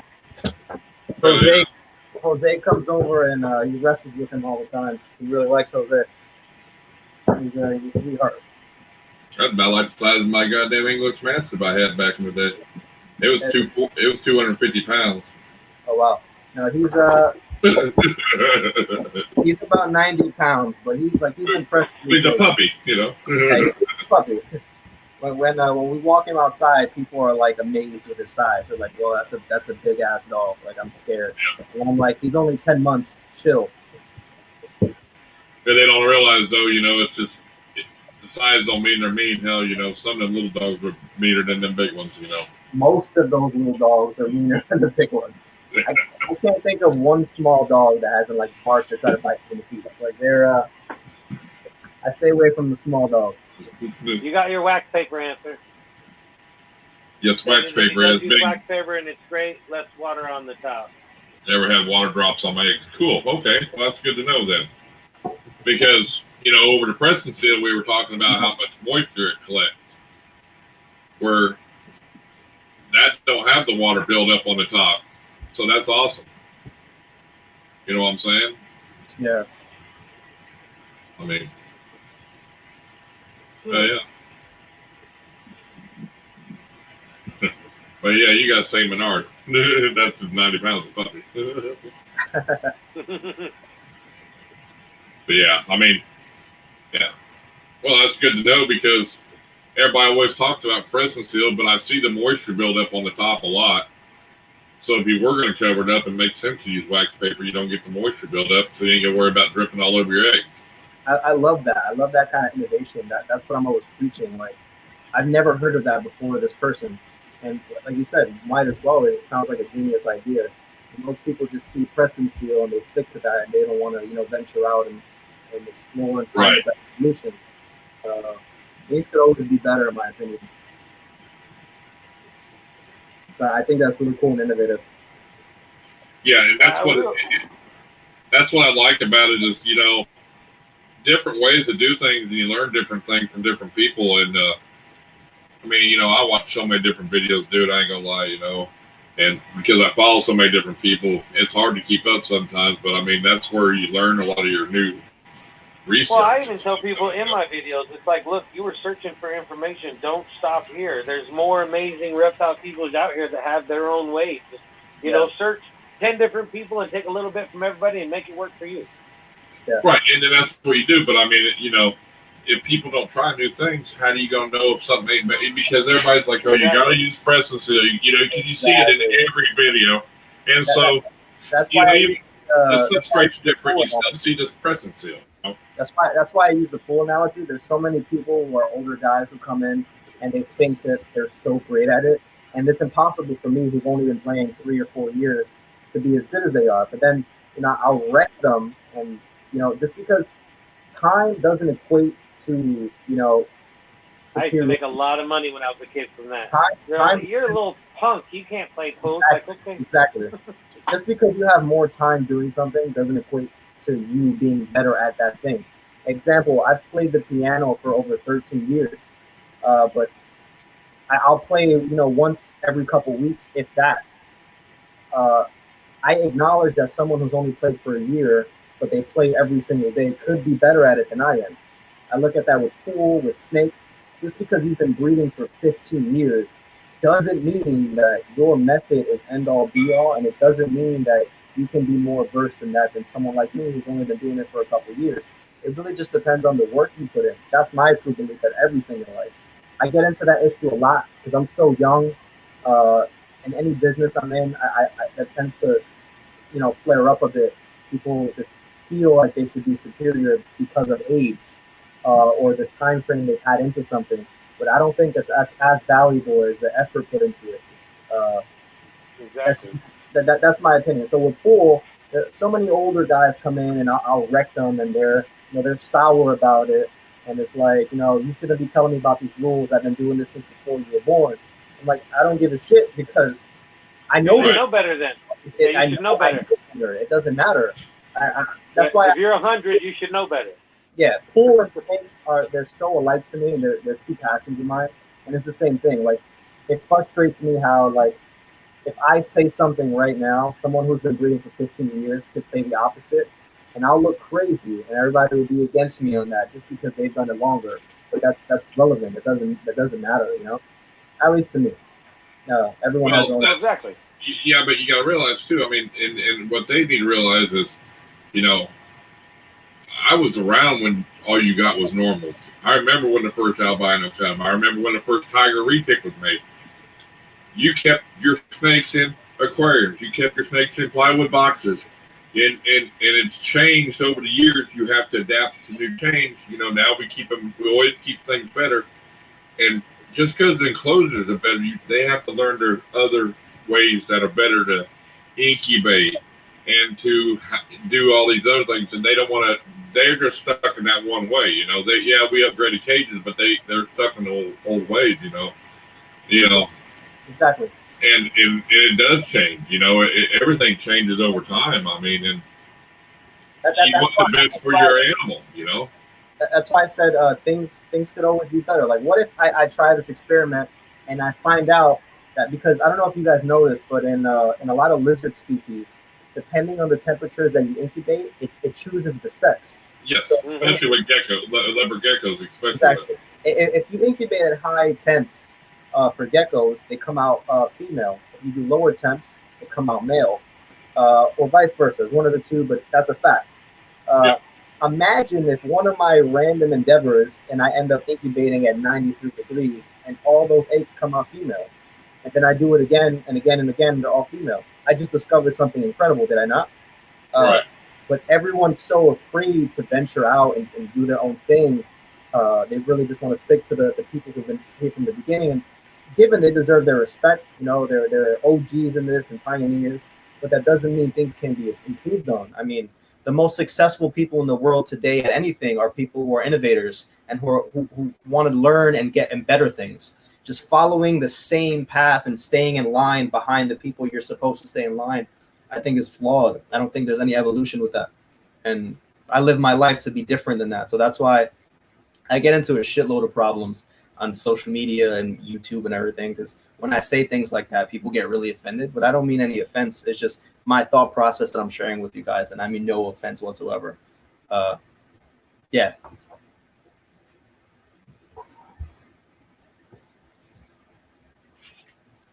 Yeah. My God, you guys are up for a sec.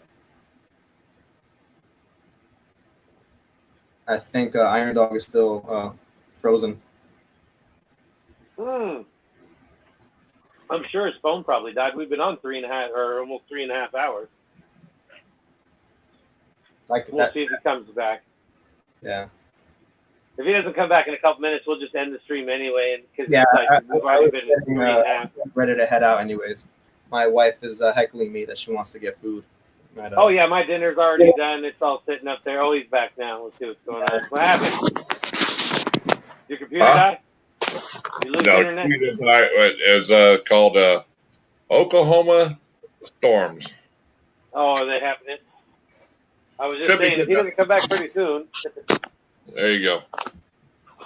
Well, I was worried about that. So. Well, yeah, we're about done anyway. Heck, he's got to get something to eat. I've already got dinner made. It's been waiting for like an hour, I think. Yeah. It was super fun though. I had a really fun time talking with you guys. Well, remind everybody about your giveaway and what's going on and that kind of thing before you go. Yeah, we're doing a 2,500 subscriber giveaway. Winner gets a super pastel desert ghost. The sex is undetermined yet. It depends on what's sold and what's held behind. But yeah, if you haven't already, definitely subscribe and go check out that video.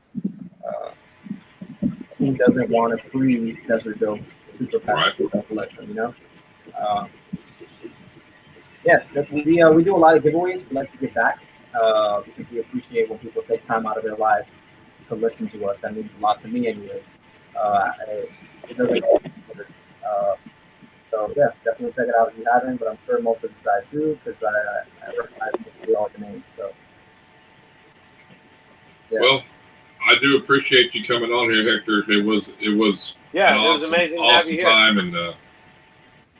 I'm glad you could find the time to come on here. I mean, I didn't want you to be my first guest. I had to get it built up a little bit so we got a better crowd for you. I appreciate that. Thank you. For sure. But, I hope this video does well for you guys afterwards. Well, I'm sure it did. I'm sure it did while it was going on anyway. We had a pretty good